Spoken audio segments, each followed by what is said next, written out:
We're going to drain the swamp of corruption. Drain the swamp. And that's what we're doing. We are going to Washington, D.C., and we are going to drain the swamp.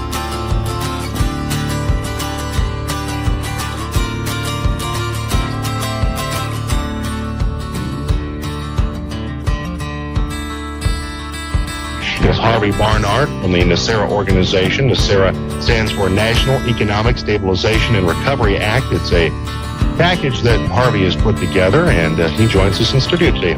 I'm a systems troubleshooter.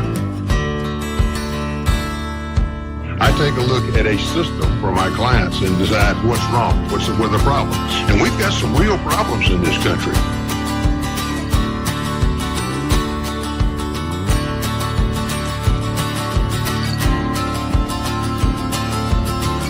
This time next year, we're looking at a $6 trillion debt. Nesara is the only bill out there that says we get rid of $1 trillion worth of debt up front.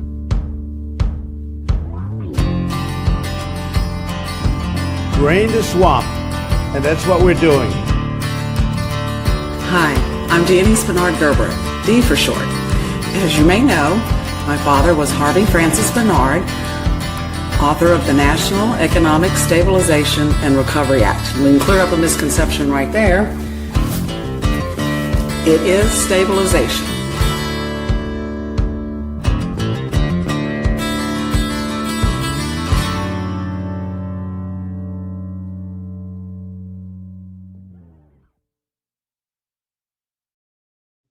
Well, hello and welcome to the Real Nesara Show. I'm DIONESE GERBRECHT, along with my partner and friend, FCB, and his wonderful team. We hope that y'all are all doing well tonight, and we are certainly glad that you are here. We want to welcome all the newcomers. Well, how was your week, FC? Oh, look, as you know, it's been quite busy. Lots going on, isn't there? Lots going on. Oh, there is. There is. Yes. Double pulse. Like what I did was I did a huge pulse, right? Yeah. Then I had some problems, okay, which I had to obviously take down the show from Rumble, okay, and what I did was I had to splice it in two, but it's up there now, remastered, Right. okay, and it's the things that I've got there are for everyone's benefit. Like it's about President Trump, that we're in the looking glass, and you know what the looking glass is all about. Mm-hmm. Okay, the world of the opposite, right? Because we are definitely in the world of opposites. As you know, you're seeing what's happening to poor MTG, right? Yeah, there's been the opposites. The Alice in Wonderland. Exactly. And so I've been busy about, all these different things and, as you know, expanding the minds of people, getting them to think differently, based on facts and receipts, as always. And no, I'm really looking forward to tonight's show, love. Oh, Me too. Me too. Yes. What are we going to be doing tonight? Well, we are going to be talking about the dark world of banking. And it is, it's really interesting. I've got a lot of information to share tonight. So want everybody to, pay attention, because this is really the root of the problem. And but I thought I'd take a little bit of time in the beginning to tell my story. I know we have a lot of newcomers here, and we've had bits and pieces, but I don't think I've ever sat and told the whole story. So y'all sit back and get you a coffee or a toddy or whatever your flavor is, and I'll tell you the tale. Awesome. Okay. So, Dee, as you can probably notice on my side of the screen, you'll see the chat that's actually scrolling. So there's the new little toys that I'm playing with at the moment. I like that. Hang on. So can you see it? It's on our screen. It sure is. Oh, I love that. That's great. So that is from Rumble and YouTube at the same time. So you're seeing it all there. Oh, wonderful. So they come together. Great. I like so that. enjoy. I'm going to sit back and listen to your story. Okay. Whoops. Great. Okay, wrong screen. There we go. All right, everybody. Like I said, my name is DIONESE GERBRECHT. My father was Dr. Harvey F. Barnard. He was a doctor of systems theory. Now, what is that? Systems theorists analyze systems. In my father's case, it was specifically in plants, manufacturing, that type of thing.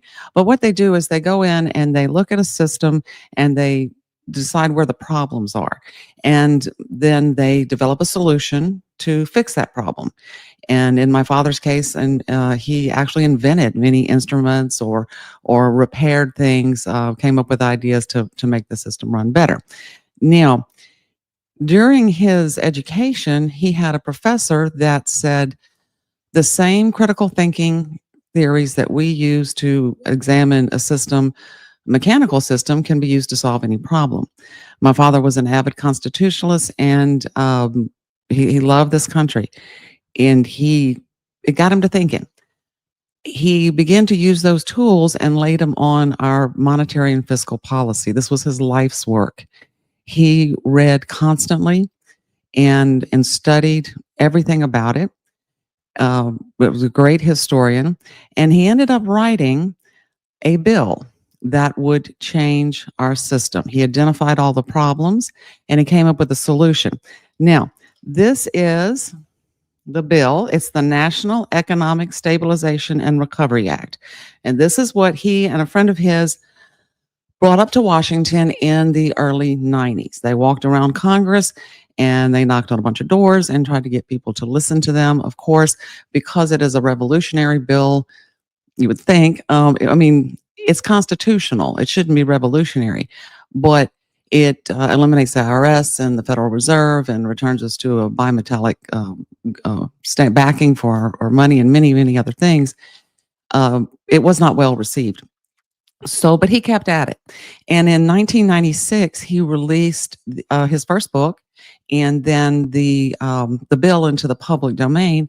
And he said, I can't get anywhere in Congress. Maybe the general public will support something like this, because it is bipartisan. It is strictly, for the people.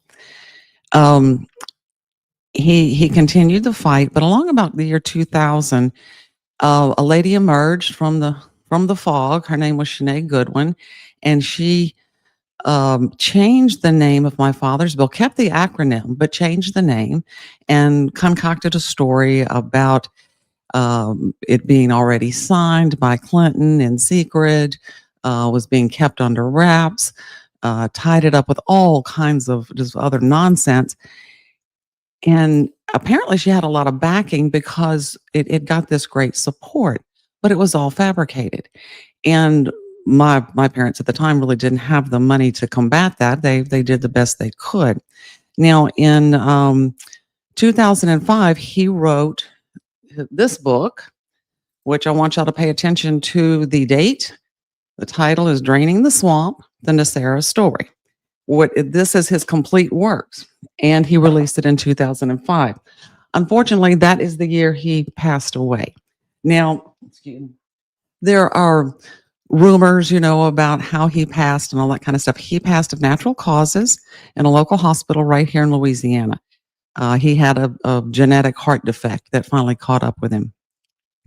My mom kept the website going for a little while, but after a while we could see people really weren't interested in his work. So we just packed it all up, put it in the attic, and time passed. Long about, 2022, my husband, this is where I kind of jumped back into the game. My husband came to me with his cell phone, they do, and they're like, hey, and he held it up. He said, is this your dad's book? And I looked at it and I said, yes, it is. And he said, they're selling it on eBay for $800. And I said, that's crazy. And it was one of these hardbacks. And of course he said, you got any more of those books? And I said, well, I don't know. We'll see. And it took a little while, but they talked me into it. And I said, okay, I will sell some of the remaining hardbacks on eBay. I will never print another one in that format. But I'm not going to sell them for $800. I will sell them for $300. They're the last of their kind. I was very surprised that we sold them around the world.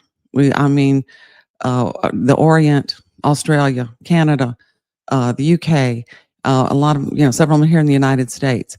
So there were people out there that knew who he was and remembered his work. And I was very excited. during this time, I kept getting messages from people who were purchasing the hardbacks that said, you've got to get this out. You've got to put this in a Kindle or a paperback because, that's what Harvey wanted. He wanted this message to be spread. Well, at the time, I was the administrator for a substance abuse treatment facility, and I really didn't have time to do that. I'm a lowly bookkeeper at best, and I thought, I can't. Well, how am I going to retype this whole thing? I can't do that. But it was on my mind, and it so happened that Hurricane Ida hit Louisiana. My mother lives close to me, and 2 trees went through her house. This story gets really strange and funny from here. 2 trees went through her house, and during the restoration, we came across some boxes and trunks that belonged to Harvey. And brought them on over to my house, and I put them in the corner. And some time passed, and I was moving furniture. You know how we are, ladies. And I said, okay, I've got to move this somewhere, so let me look in them first. I opened the trunk, and I knew my dad. He was very meticulous. I knew he must have saved this somewhere. Well, lo and behold, this was in the trunk. Okay, this you have to be of a certain age to know what this is. This is 3.5-inch floppy disk, but it had the book typeset on it. I said, great, problem solved. Not so fast. There are illustrations in the book, and we did find another disc with illustrations, but my husband and I are sitting here trying to marriage this up and trying to figure it out. And again, I've got a growing treatment facility. I don't have time. I said, look, just put it back on the shelf. We'll deal with it later. And I guess a few weeks passed, and I got a call from a girlfriend of mine that really just lit a fire under me. She called me one afternoon, and she said, hey. And I said, hey, how you doing? She said, your father was Harvey F. Barnard. And I said, yes, he was. And she said, he wrote Nesara. I said, yes, he did. She said, oh my God, I know you. And I said, what are you talking about? She said, you have no idea what's going on out here, do you? And I said, no, ma'am, I don't. I said, I'm, happy doing my thing, living my life. She said, you have got to do this. She said, I'll help you in any way I can. And so I really felt that his work, the time had come for this kind of reform. And I thought, well, I can't be the only one with this problem. What do you do? I hired someone to help me typeset the book. Now, at this point, I'm going through the process of proofing it with these people. I had never read my father's book, and that shocked some people. And they said, why? It's been 20 years. You never read it? And I said, no. And I think it's for the same reason that most Americans don't pick up or get involved in the subject of economics. It's boring. Okay. For most of us, it's like, oh, that's just boring. Or in my case, I thought, I'll never understand this. My father was a genius. This stuff is going to be so over my head. As I was proofing it, I realized I was wrong. There was something about my father I forgot, and that he not only was a systems theorist and analyst, but he taught that as well. And he had this knack of meeting you where you were, no matter what walk of life you came from. And the book was so simply written, and all of the historical references and every philosophy that he used completely laid out, and even with humor. And I thought, okay, this is good. This is good. At that time, my main goal was to get it in print, get it on Kindle, and let the world have it. And there we go. During the process, I came across the chapter in the book. It's called Afterward, the Nesara Story. And it was written by a gentleman named John Tiffany, who was, I believe, an editor for the American Free Press. And he did a chapter in the book for Harvey, and it outlined all the grifters and what was known between the year 2000 and 2005 when the book was published. So I read that chapter, and I began to see what had been done to my father's reputation and his name. And I said, I got angry, and I said, no, this story is not going to end this way. So I lit out and I got everything ready. I never realized how difficult this was going to be to take something that had been a lie for 20 years that was accepted as truth now and go against that. I thought, oh, surely, well, here I am. I've got all the facts, evidence, and receipts. I've got everything going back. I mean, here's the original manuscript of the book, you know, the whole 9 yards. I was wrong. I got I started a little Facebook page and I'd put something out and the comment section would fill up with people just right, left, just arguing back and forth. And I'm trying to explain this is not a political thing. It is bipartisan. It is a monetary and fiscal reform. I was kicked off of back then, I guess it was Twitter, TikTok. I've had very, not much success with social media. Then this year, and I was pretty close to giving up. But this year, in this past July, one of my friends said, "Hey, let's go down to the Louisiana State Capitol." And they let you put up a table and stuff. So we did. There was a film crew there and they did a little 10-minute, excerpt on us. They put it out on their channel and it got over 50,000 views. From that point, I was contacted by a lady who does a national podcast. And she said, "Look, I want you to come on my show." She said, "What you have to say is probably going to upset a lot of my viewers, but I still want to, get the truth out there." And so I did her show. And about that time, within just a couple of days, I got a call from FCB. And he reached out to me. We spent several hours on the phone. And he was like, You're the real deal. You're her." And I said, "Yeah, I am." And I said, "I've been trying for 3 years to just get somebody to listen to me." And he said, "Stand by." And so I get a little emotional, but he did a 4-part series on the Kraken about the Nesara, and all the grift and con artist. And he trotted me out there, I think on episode 3. And I think the world took a collective gasp. They went, "Oh my gosh," Since that time, we have worked closely together. We started the Real Nesara Show, and we've been twofold here. We have been doing the book study to keep, let people know what's in the book and how it is a serious plan that can change our monetary system for the better. And we've also been fighting the cons and the grifts. And I want to tell you, we've been successful in both endeavors. I get a lot of emails and people asking questions and wanting to know and learn.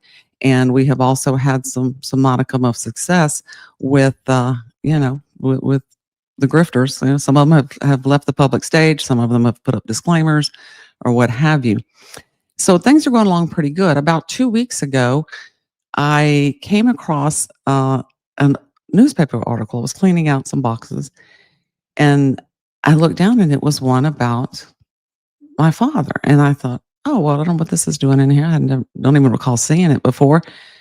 It was an article written by John Tiffany. Remember, I mentioned John Tiffany wrote the chapter in the book. And it was published on January 17th, 2005, the American Free Press. And it completely outlined all of the information about the grifters and what they had been doing. Is very, very good article. So I contacted American Free Press and I said, "Hey, can you verify this for me? Can you send me the archive?" And they did. And we went, but we brought it out on the show. And I thought, oh my God, this is the Holy Grail. This is it. This is it. I finally have some definitive proof other than the fact that I've got records going back for years. But we got another big surprise. And that's what tonight's show's about. And that's why I'm so excited. FC sent me a interview that was done, I don't know, it's been a few weeks maybe, but it was between Tucker Carlson and Richard Werner, who was a world-renowned economist. And so we're going to be decoding that for you guys tonight, and it's going to be great. Like I said, there's a lot of information we're going to bring to light. So, but I kind of wanted to let the newcomers know my story, and y'all stick around. We're going to learn a lot. Yeah, Oh, yes, darling. We are going to learn a lot, all right. Oh, look, I had a tear in my eye when you said that, and honestly, I'm really touched. It's things don't happen by coincidence. You hear me say that, how many coincidences? There's no coincidences. Right. There's a reason why we're together, and we're here together to bring the truth out, the real truth, and what we need is people to basically get behind this as well. We need everyone's support. Okay, because look, there's a lot of people hurting. Like I just want to read a quick message that I had the other day. All right, just real briefly. There's a gentleman out there, and I'm not going to mention his name, okay, but one of our members.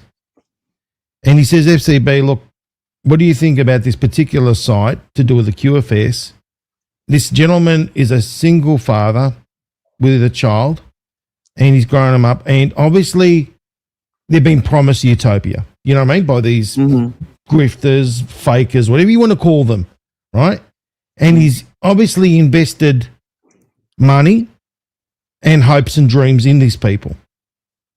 Now, there's this is just one story of the many, to be quite honest, and that's why we do what we do, because we want to empower people. They're influencers. In other words, they influence people with a narrative that is based on thin air, right? Now, based on that particular narrative, these people go and invest whatever money they have. I've seen it. I actually received an email from somebody that knew someone that committed suicide because of one of the main characters, D. Oh, my gosh. Yes. He lost his wife. He lost his job. He lost everything because of Mr. Phil Godlowski. Let me just say it as it is, right? Going out there and promising the earth, okay? Going out there saying lies and deceptions, and he invested in him, and he lost it all. He tried to get it back, and Phil wouldn't have a bar of it. That guy's a multi-million sick man, right? And I don't know. I've got look, it's disgusting. And you know what? This is what I'm saying, ladies and gentlemen. We can talk till we're blue in the face. Now, getting back to what I'm saying about this gentleman here, he invested, you think about it, single father, trying to bring up his child and doing the best he can, right? Working 2 jobs, by the way.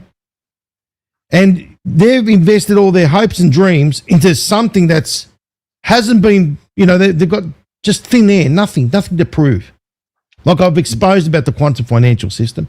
And why is that gentleman here? Because he wants to know the truth. And I gave it to him. He knows what I'm all about. He's been watching me.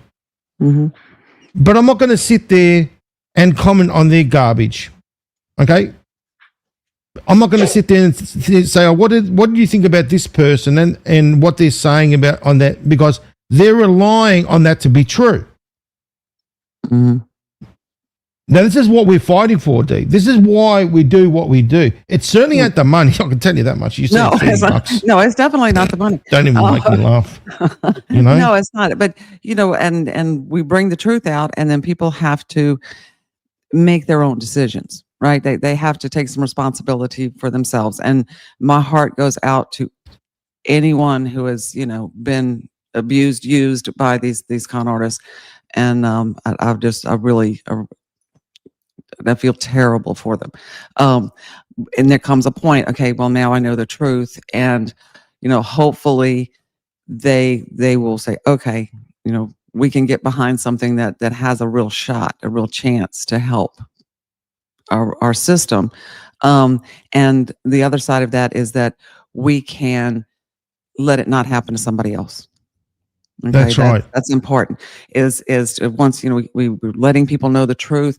Don't fall for this. Don't do this. Don't let this happen to you. Right. And so I know it's difficult for people who all their belief system's been pulled out from under them, and they're feeling kind of like in a fog and in a daze, and they've got to kind of have that time to adjust. But think about, if you are one of those people, how much impact you can bring. what your story about your experience with this could do to help somebody else, not fall for it. You understand what I mean? You Yes. see what I'm saying? Okay. Yeah. I get it, D. And this is the thing. That's why I want people to get that we're in their corner. We're fighting for you. Right. You know what I mean? That's what we're doing it for. And like I said I get it. I feel for that man, the one that reached out there. I really felt for him, as in, the father with the single father and all that, and invest. I get it. At the end of the day, thank you for being honest.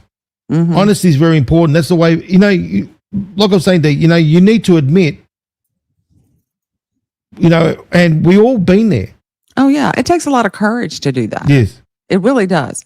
First of all, if you're in a online community, or your home life or whatever that's attached to that, you break away from that. That's very difficult. But then to come out and publicly say, yeah, this happened to me, it takes a great amount of courage, and they should be admired for that. Like I said, take the next step and help somebody else, not let it happen to them. Exactly. Righty, D, how about we move forward? You ready? I'm looking forward to the dark world of money, banking, whatever it is. Okay. Yeah. You want me to? I'll let you lead, and I'll follow. Like I said earlier, this is an interview that was done with Tucker Carlson and Richard Werner, who is a world-renowned economist, and Mr. Werner has a very interesting story. Now, the complete interview was, I believe, 2.5 hours. We have pulled out some of the key elements of it, and what we're going to do tonight is I'm going to show you that Harvey not only had come to these same conclusions and figured all of this out before, but he was actually walking the halls of Congress with a plan to change it. And well, Mr. Werner was writing his papers, and I commend him. As you'll hear Mr. Werner say, it took a lot of courage for him to do what he did. And you'll learn a little bit more of that during the interview. So, you want to do the first segment, or how you want to roll? Yeah, sure. So, how do you want to roll this? Do you want to roll the slide first, and then? Yeah. Let's. Okay. What we'll do is we'll play you the segment of the video, and then we'll come back and I'll break that down. We'll break it down for you, and then we'll go to the next one. So. Okay. So what I'm going to do first, just let's test our screens. Okay. So that seems to be working fine. Yeah. Okay. So that's the first slide, D. Okay. Mm-hmm. Now, do you want to start the video? Do you want to get the video going first? Then we can. Yeah, let the audience hear the video, and then I'll come back and I'll explain to them what he's talking about and what the two gentlemen have to say as far as Harvey and Richard and their opinions. So we'll roll the whole video first. You want to do the first clip, or we can play the whole video first. I think that'd be fine. Okay, or we can just stop and do it that way. Let's just try it. Okay, with. You know me, I'm easy. Awesome, I love it. Okay. Go with the flow. Okay, here we go. A taboo or a secret in economics. Banking has been frozen out of economics for a long time. There's no banks in economic models and theories. And that's, of course, also why they don't work. Because in reality, if you ask some ordinary people in the business district of any town, they will tell you, what's important in the economy. They will mention banks. Yes. But ask an economist, an academic research economist, and they will not mention banks. Well, ask any person. Who do you owe money to? The bank. This part is similar. Each bank is a financial intermediary. It just collects deposits and then does the analysis, lends out the money. But in aggregate, as banks interact, there's money creation. And that one had been made out to be a wacky conspiracy theory. Oh. But it is the one that was more or less quite widely known until about a century ago. Mm. And that's the credit creation theory of banking. And this one says banks are not financial intermediaries. Banks are special. They have a unique power that no other player in the economy has. And that is the power to create money. It should be in the hands of the government. It's what people feel. But it's not true. That's not how it works. And so what is the answer? Well, when you get a loan, no money is transferred to your, it's transferred away from anywhere else, and you just credited new money out of nothing. Banks create money out of nothing. By the way, you can look it up. It's the most downloaded paper of all Elsevier publications called, and it's open access. So, can banks individually create money out of nothing? Any bank. Any Not bank. just, to be clear, not just central banks. Any bank. In fact, that's the whole point. We're talking about normal banks. With central banks, it wouldn't be a surprise. But the Bank of Omaha can Yes, just, any bank creates money. When you take out a loan, the money that you're given as the borrower didn't previously exist. It is net new purchasing power that is being created and added to the money supply. And that's how the system works. Lehman Brothers gone bust. Banks are going bust. Bank of America in trouble. What's happening? The honest answer of all the professors of economics would have been, well, I'm sorry, I can't answer that question. Why not? You're the expert. Aren't you at MIT? Aren't you an economist? Yes, certainly. Well, why can't you answer? Well, we have no banks in our models. So, of course, I can't talk about banks. I'm not an economist. I'm interested, but I did not know until you just told me that banks play no role in economic models. No, they're not in there. So when the 2008 crisis happened, the central banks were using the so-called DSGE models. This is a huge, complicated sounding name. Dynamic stochastic general equilibrium models, which sounds very sophisticated. There's some like super bright rocket scientists in there with complex models. Well, the whole thing is nonsense from start to finish, and it doesn't include any banks whatsoever.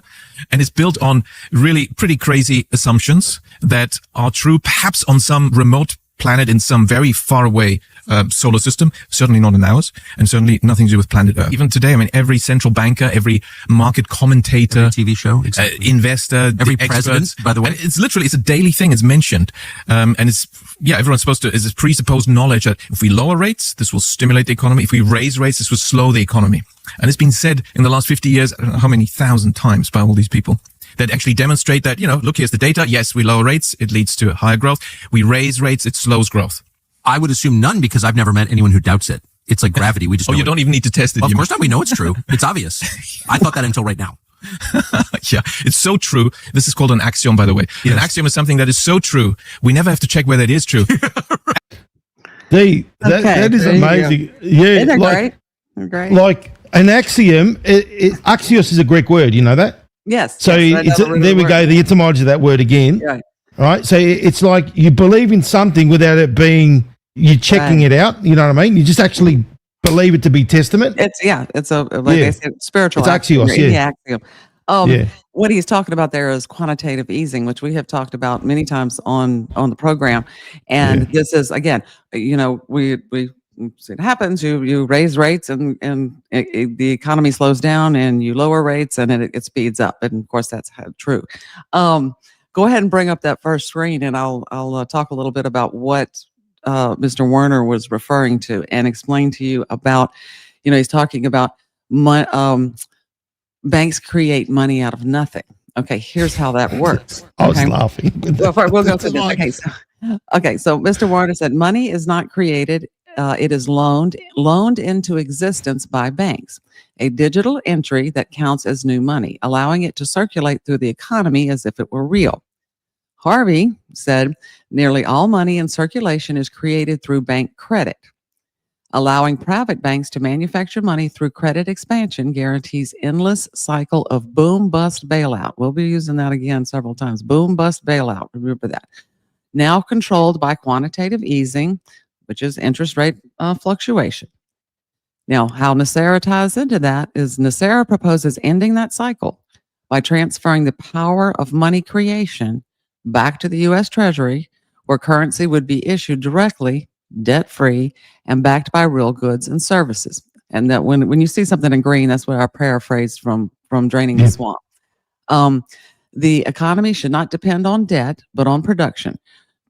Credit should serve the people, not enslave them. So as you can see, both gentlemen agree.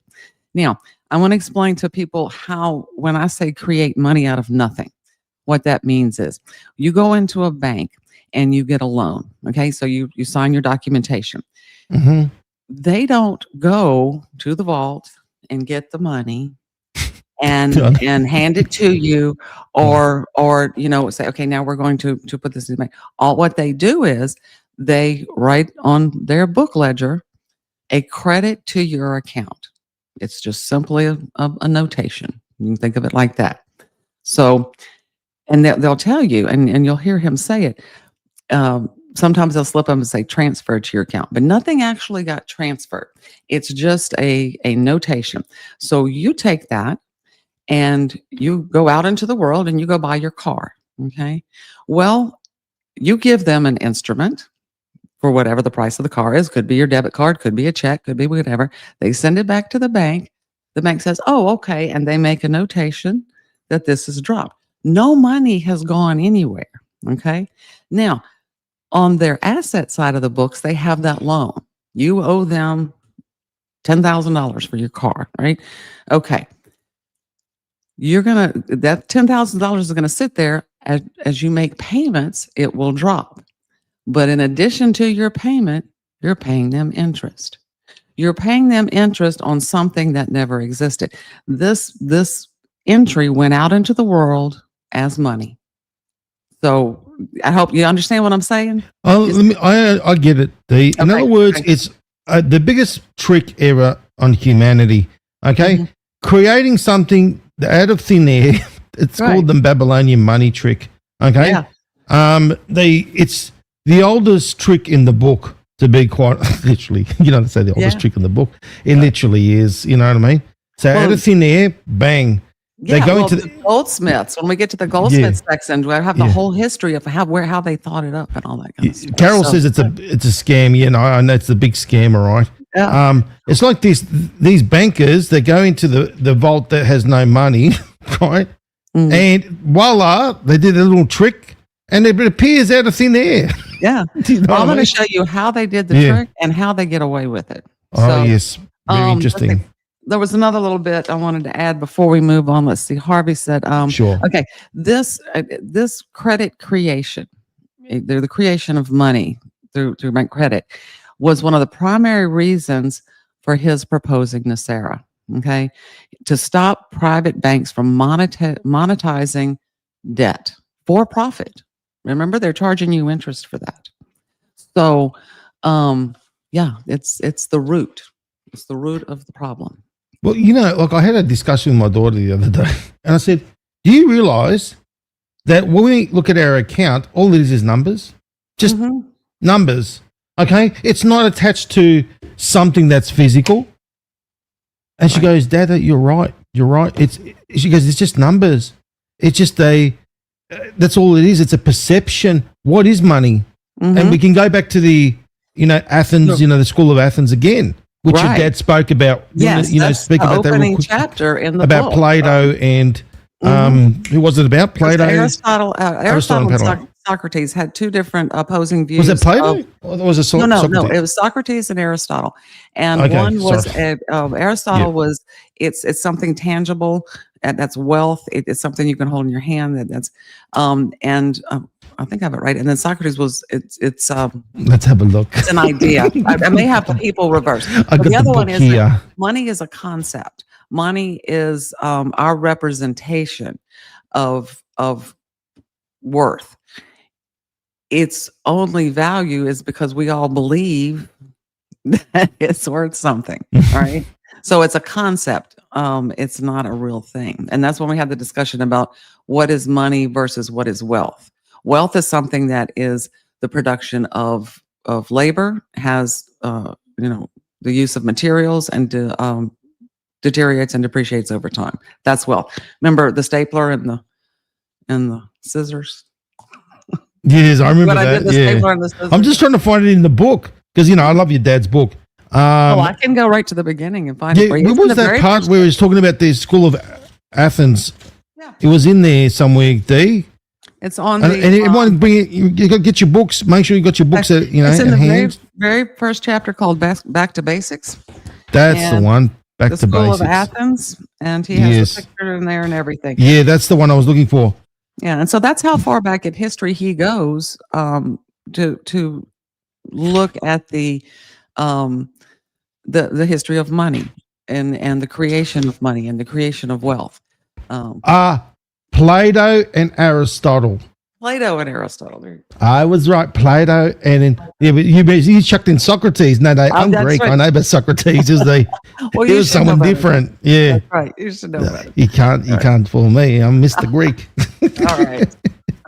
If you haven't got a copy, Go get it. Y'all need to go. Draining the swamp. Draining the swamp. Okay. The Nesara Yes. Where can they story. find it, Dee? Real quickly. Yeah, you want me to share my screen real quick and I'll show I've got it them right what here. Okay. You got the website up there? Yes, it's right there. So you want to do your little spill? Yeah, hang on. Let me go ahead and bring this up real quick. Give me a chance. There. Okay. Okay. This is, guys, this book is unbelievable. The Harvey didn't get AI to write it. It was Harvey's book. You saw from floppy disks. Now, anyone that haven't seen those disks before, they're called floppy disks. Back in the, when was it, 80s? Remember the big 5 1/4 inch, the big ones? Oh, yeah, those were the really big ones. Yeah, I used to use those. That's how old I am. I used to actually, I used to do coding in COBOL, binary. Pull down whatever you're sharing and I'll share Yes. this. Okay, there we go. Okay. Go here. All right. Oops, there we go. Okay, so yes, if you go to the website and if you look at all the slides that I'm sharing tonight, in the bottom left-hand corner is my QR code. You can scan that with your phone. It'll take you right here. But this is our website. It has information about Harvey. Also has the links to get the book. We have the paperback is available on Amazon, and Amazon also has their Kindle version. And there's an online version at Barnes and Noble. Now, I know a lot of people say do the audiobook. We are working on that. But if you get the Kindle version, I know my Kindle reads to me. And so I use that a lot when I'm studying. Just a little tip there. So yeah, information about Harvey. We have the radio interview. Now, I don't, that's when I play a little bit on. Yeah, you the play intro. a little bit of that segment at the beginning of the show. This was one of the things that was in the trunk. It is the I took that in a plastic bag. It was this little cassette tape right here, and it has about an 8-minute interview that Harvey did with a radio announcer, and he talks about the bill. The blog section. I encourage you, please go and read this information. It has the proposals of the bill. It has the facts versus myth. This is the real story versus what's out there that is untrue. Also, a closer look at the National Economic Stabilization Recovery Act. That is, what is Nesara really? Some really good information. In addition, let's see, there's more information here. You can learn about Harvey. And on our Shop Nesara, we do have a Nesara swag page. And this is where you can support us by getting a coffee mug or something like that. We certainly do appreciate it. And I use the profits for this to help my mom. My mom is almost 80 and she's still working. And we're trying to alleviate. We're going to have Jane on the show. We have to. We're going to have her back on the show. We certainly are. We're going to have her back on the show. So it's going to be awesome. Yeah. It is. Now, that was, look, guys, you rolled up the chat. Again, you do it. You're rolling up the chat. People are really blown away by just this first segment. We haven't got to the rest. We hadn't even. Look at the comments. Wow, what a scam. Yes, it is, Carol. Wow. We're wild as well. Magic. Yeah, it's the Babylonian money trick, so to speak. David Copperfield is in action. There we go again. David Rockefeller. It gets better from here, guys. So we're going to show you how they did it and how it's been, what brought it into action. And I'm telling you, hearing Mr. Werner publicly say all this stuff, it was just like, I was blown away because I said, oh my God, this is what Harvey was saying the whole time. So it's really great. This is going to be a big show, D. I know. Roll the next one. I'm ready. Okay, so we'll go back to the video. Yeah, let's do it. Okay, let's go back to the video then. Okay, whoops. What happened there? Hold on. I'm just trying to get this all happening, D. Just give me a moment. Go, take your time. We'd find it's not true. We don't need to look at banking. It's totally uninteresting. Don't go there. Move on. Nothing to see here. It's not publicly known. It sounds like it was hidden. Absolutely. Oh, certainly. Well, actually, so I've got 2 papers on this. One is the Can Banks Individually Create Money Out of Nothing? The other one's called Lost Century in Economics. And you have to realize the Bank of England was 100% privately owned. And to be a director, you had to be a significant shareholder. And that is billionaire level nowadays. The Fed was created on the pretext Right. Sorry, D. I just want to stop it there. Very important. Mm-hmm. He said to be, he's talking about the Bank of England, isn't he there? right? Well, if he's talking, Was- I don't know if he's talking about the Bank Let's of go back to- England. Yeah, the Bank of England was founded in 1694, and I've got a good bit of information on that, on why it was actually founded. But I think what he was saying is that to be on that level of bank presidents and controlling a bank, that's You know in who's today's one? term is billionaire level now. I'm going to confirm that. Okay, go ahead. Mark Carney. Who? From Canada. The Prime Minister of Canada was the former, shall we say, was he the Chief Executive Officer?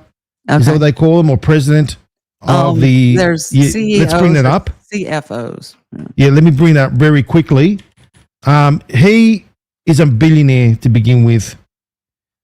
So this is Carol's obviously from Canada. You can relate to this, Carol. Your Prime Minister, Mark Carney, and those from Canada as well would know this, that he was a former, so his net worth, he is obviously, in the billionaire club, 96 billion USD, right? That's what I've got here.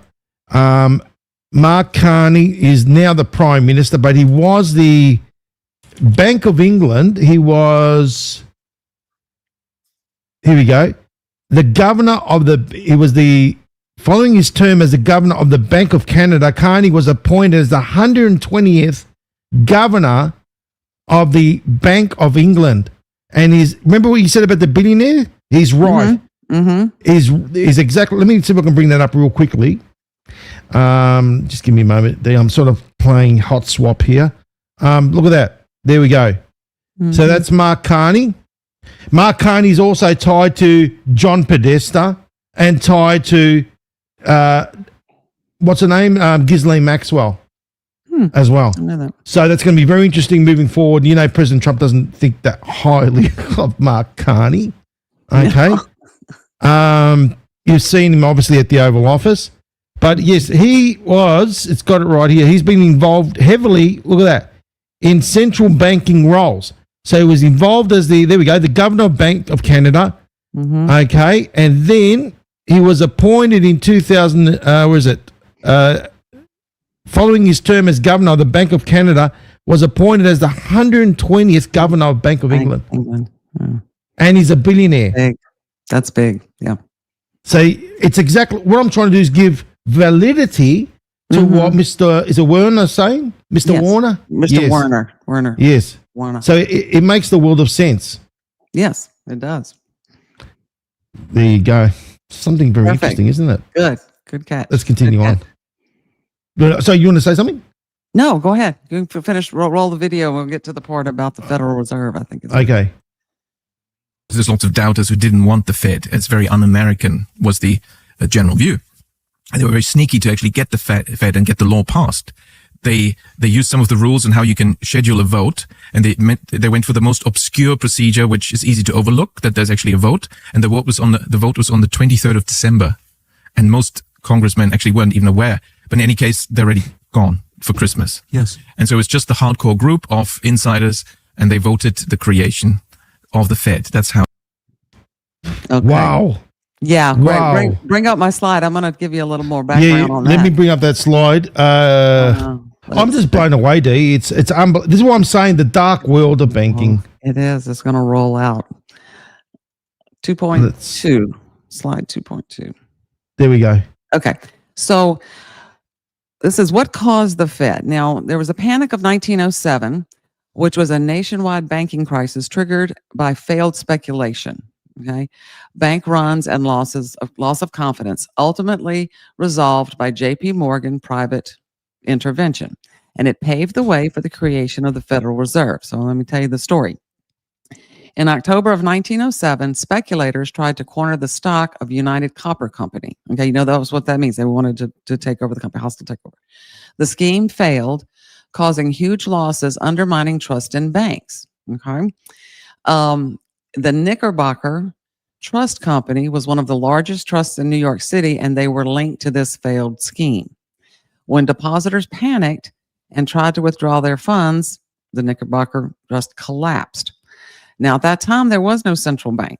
Okay. There was nothing to stabilize the system. JP Morgan stepped in, To organize a rescue, he and other financiers pooled their money to support solvent banks and trusts and provided emergency loans and persuaded trust companies to merge and reorganize. Now, the consequences were of this panic of 1907 were severe recession. It exposed the weakness in the system, and that's important. I want y'all to remember that because it's going to carry forward, and showed us that U.S. banking system was highly vulnerable to liquidity crises and lack of true leader of last resort. And it led to reform, directly spurred the creation of the National Monetary Commission. That was in 1908, which studied central banking abroad and produced the Aldrich Plan. The plan, though not passed, laid much of the groundwork for the Federal Reserve Act of 1913, establishing the Federal Reserve System. The Panic of 1907 is seen as the final straw that convinced both Congress and the public that America needed a central bank. The fact that the nation relied on one private financier, J.P. Morgan, to save the system raised serious concerns about concentrated power. Now, go to that 2.3 because this is where the story gets good. Okay. Oh, I love it. I want you to think about this. Okay, so they have the Panic of 1907, and J.P. Morgan steps in, right, to save the day. And it starts this conversation. Hey, we can't let this happen. We don't have anybody there's no safety net. Okay. 1913, they created the Federal Reserve, right? Now, there was another act prior to that. Okay, here's where, and I didn't do a slide on this, I'm just going to tell you all about the Jekyll Island Conference in 1910. Okay, so we're about, halfway between 07 and 13, right? The Jekyll Island meeting where representatives of major banks, J.P. Morgan, Rockefeller, Warburg, Con Loeb, and Senator Nelson Aldrich drafted the plan that became the Federal Reserve Act. Okay, then of course, what Mr. Warner just told you was in 1913, they actually passed it on a pre-Christmas Eve when nobody was looking, right? Okay. That's the best way to do it, I want you isn't to it? think about this timeline, okay? 07, 08, 10, and 13. And I know what timeline we're talking about here. JP Morgan saved the day, right? So to me, what we always say, done by design. You have the panic, you get the conversation going. Then you meet and you have a plan that comes up, and then you have the passage of the law when nobody else is looking. Now, this part that says Mr. Warner also speaks later in the thing. He really talks a lot about the Bank of England that was founded in 1694. The bank's founding, and in their founding papers, was directly linked to the need to finance the war with France at that time. And its archives contain materials related to its role during the war, and such as unpublished history of its activities from 1914 to 1921. So think about that. You've got the Federal Reserve formed in 1913, and boom, you go to war in 1914. Banks create money out of nothing. They will finance the war. You see? Oh, look, I can see it's. I can see that timeline, and it's all leading up. Yeah, I know exactly where it's leading up to. Now, amongst all that was the good old Titanic, which J.P. Morgan was involved with that thing as well. I've spoken about it. I've done the whole D3CODE on it. It's on the Rumble. Okay. It's there, guys, if you want to watch it. Okay. But there's, without getting too much detail, this whole idea about the Titanic being romanticized, it's actually the complete and utter opposite. Okay. And think about this. There were certain characters, certain very important businessmen, rich people that were on the Titanic. Yeah. Right? Yeah. Oh, yes. There were some of the most wealthy people in the world were on the Titanic. We know that there's more into that, but we're sticking within the realms as to what Mr. Warner's saying here. Yeah. Yeah. Yeah. But yeah, So we've got to remember that. Yeah. I know people have watched my D3CODEs on the Titanic, the Olympia, all that sort of thing. We went through the whole thing. I've proven it with all the facts and some receipts. But this is sticking within. We've got to remember, this is sticking within the realms of Mr. Warner as a world-class economist. And that's what we're doing at this point, aren't we, Dee? Yes, that's right. And what I want to do is I want to demonstrate why his paper that he put out, it was in September of 2016, I believe, Mr. Werner released his paper, how important it is and how it relates to Harvey's work and how Harvey had all this figured out, before that. And we'll talk about that a little bit later in the other slides. But yeah, so it's just it's like another stamp, of approval by an economist. Harvey wasn't an economist, and then neither am I. But we were able to figure it out. But Harvey was a very logical thinker. Oh, he was. He was very much. He so. was on, like he was on the money. He knew what he was saying. And you don't need to be. Look, these economists, like this guy here, Mr. Warner, it took him a lot of courage to come out there, Dee, because we'll speak about it a little bit later on. Yeah. But he took a lot of courage, and in this world, it is a dark world, right? As you know. And you will find that there are elements that influence people like Mr. Warner to try and keep him within the straight and narrow, so to speak. He speaks about that in the interview. He does talk about that. Yeah. So what I call that section the big boys. So we'll get to that a little bit later. But yes, it is very courageous of him, and I think he reminds me of Harvey Lowe because he was solving a problem. And he figured it out, and was able to say, hey, this is the root of the problem. This is what we need to fix. And then to get met with that. But it'll all tie together at the end. So. How good would it be to speak to him? Oh, yes.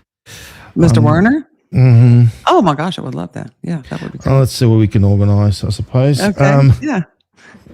We don't give up. We never give up and we never give in. And, like, this is what I'm saying. Mr. Warner, obviously somebody that thinks outside of the other economists. Remember, there are people that are indoctrinated, and also there are people that live in fear in this dark world of banking. Mr. Warner is somebody that he's got a lot of courage to do what he's doing, to step outside the boundaries of safety. Because look, I don't want to lead into too much of it, Dee, because there's obviously a lot to go. Do you want me to continue rolling, or? Yeah, let's keep going. Okay.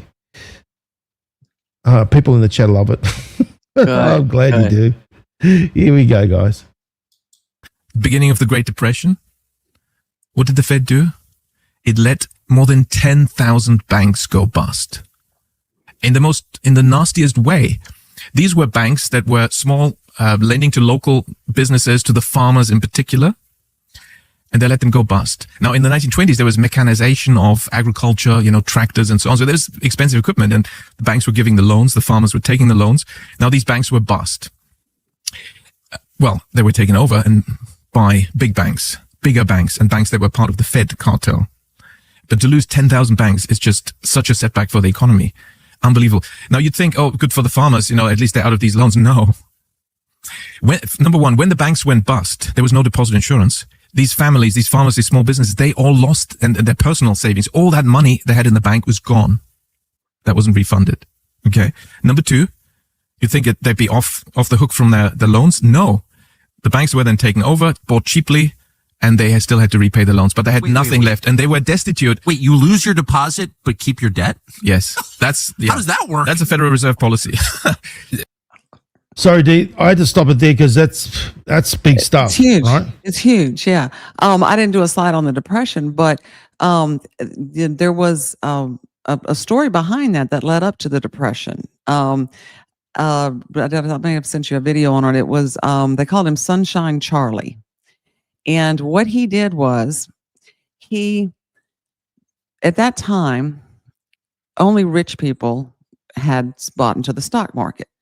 Other middle-class people could actually afford bonds, right? But Sunshine Charlie wanted everyone to be in the stock market and be one of the rich people. So he began to encourage people, actually sold it, marketed it as a way to get rich quick by borrowing money to buy stock.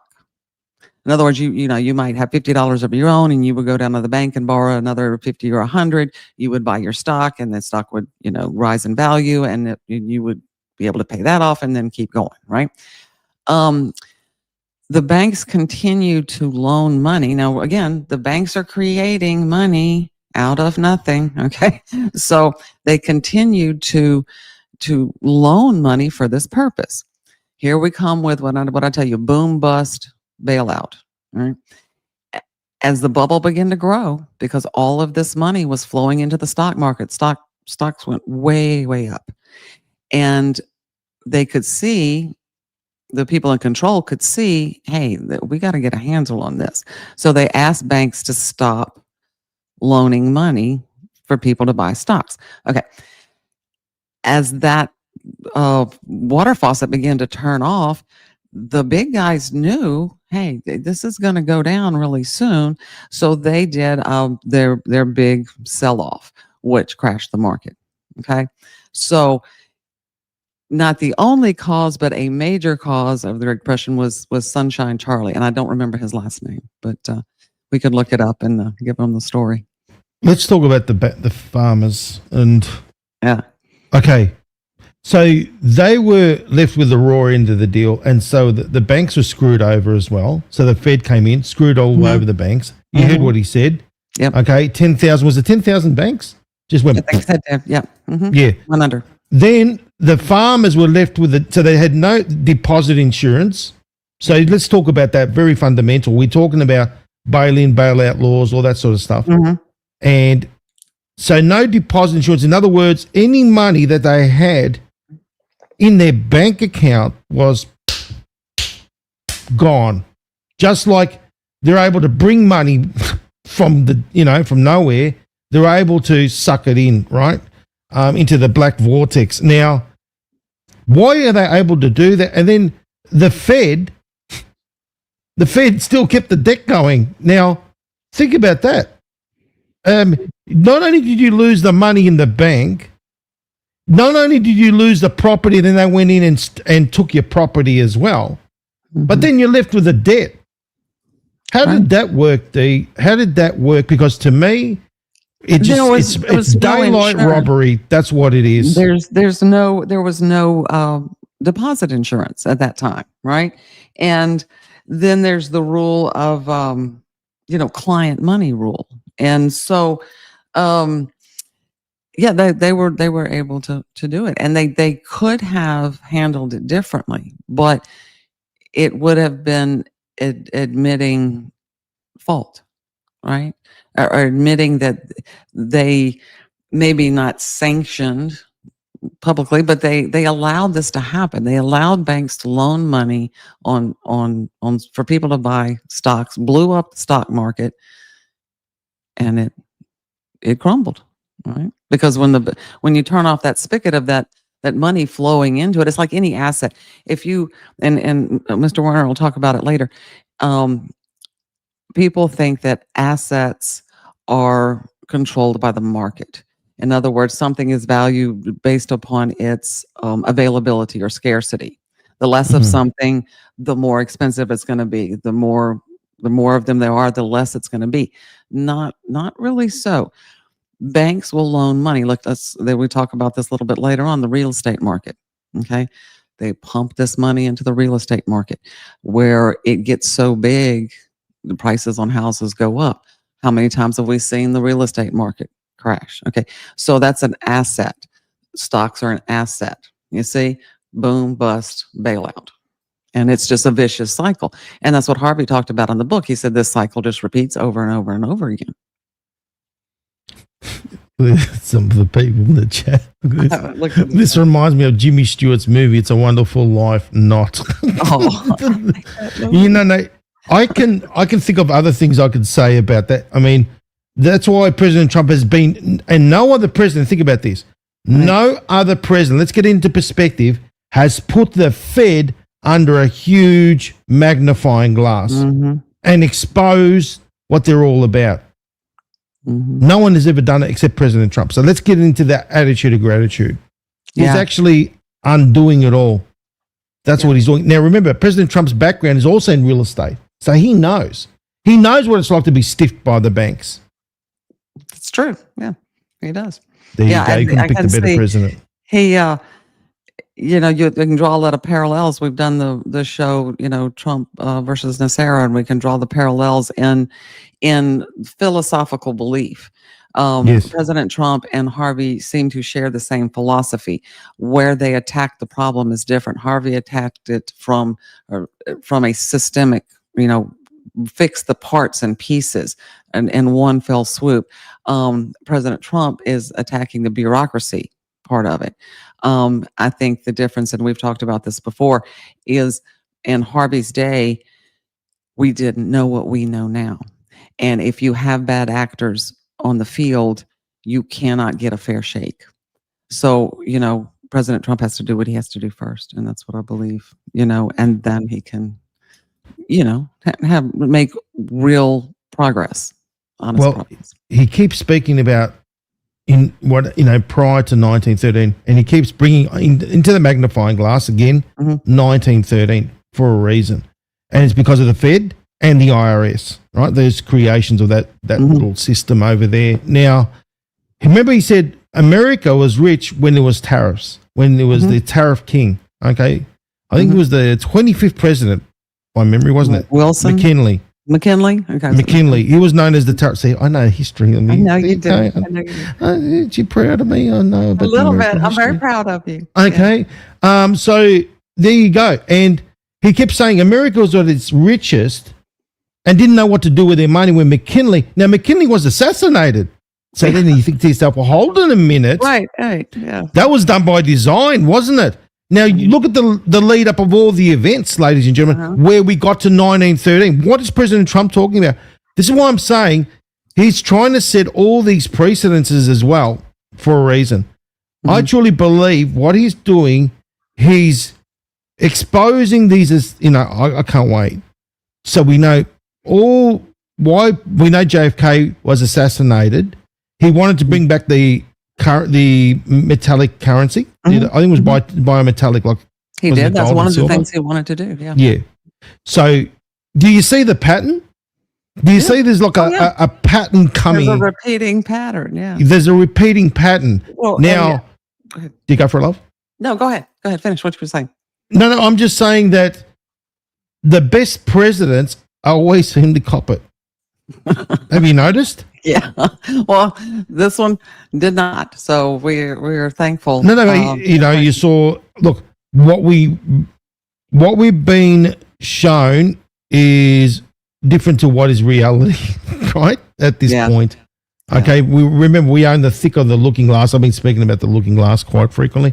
Things are going to get a lot more distorted and weird. But know this: President Trump is doing things like he promised back in 2017 when he got inaugurated. I'm giving back the power from DC back to the people. Back to the people. people. And meaning to all of us, because we're all under DC. Remember what he said? The capital of the world is DC. It is. Yeah, and even Julian Assange said it. Yeah, that's right. That's right. So getting back to what I'm saying, you can see from McKinley that he was assassinated because he wanted to make America, rich and everyone be prosperous and all that. And it's like been going on and on and on. And it's the same thing. It's been continuing on. Now, President Trump, he's doing what obviously, because they're no longer with us, unfortunately, when that happened. Kennedy and all that. Reagan was attempted assassination. Yes, remember that? He wanted the same thing too. Exactly. Yeah. So President Trump is succeeding. That's the difference. Yeah.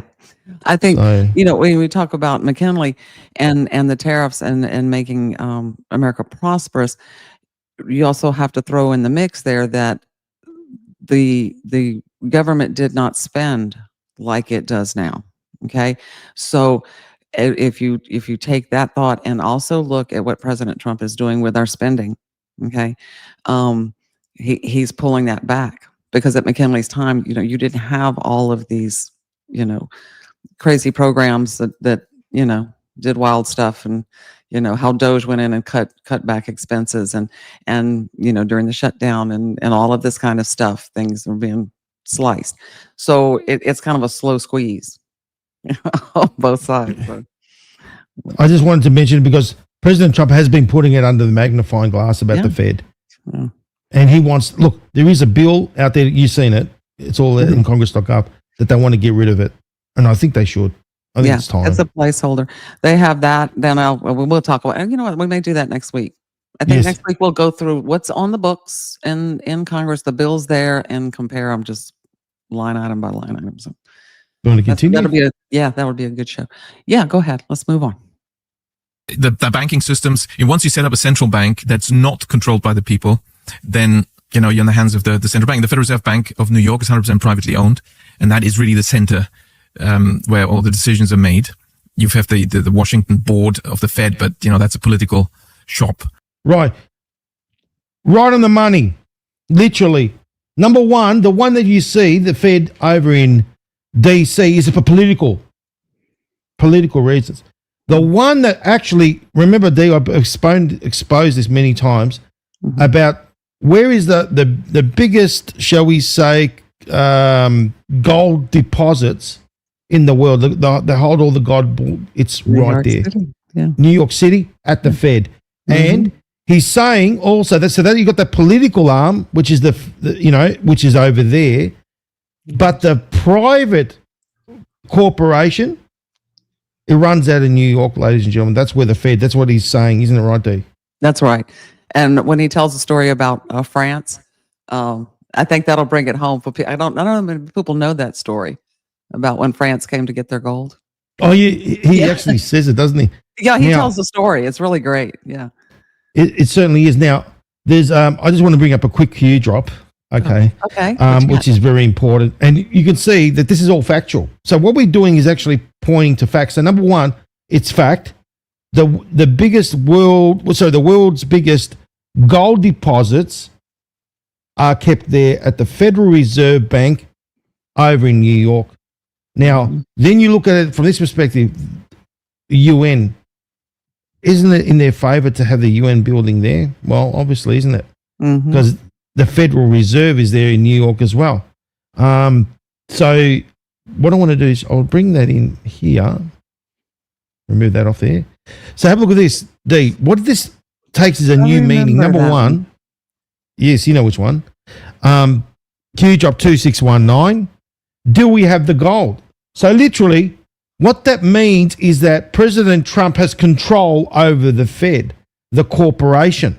Because in other words, he's talking about the gold that is over there, and they say yes. So Q's giving us confirmation that yes, we've got control over the Federal Reserve, the corporation in New York, and gold shall destroy the Fed. They've got control over the Fed. Does that make sense? That makes sense. That makes sense. Yeah. Takes on new meaning, doesn't it? It does. Well, it's all of these little, like I said, strings of a spider web. But when you step back, you get little strings you can see, but when you step back and look at the whole thing, you can see it all, how it all connects together. So. That's right.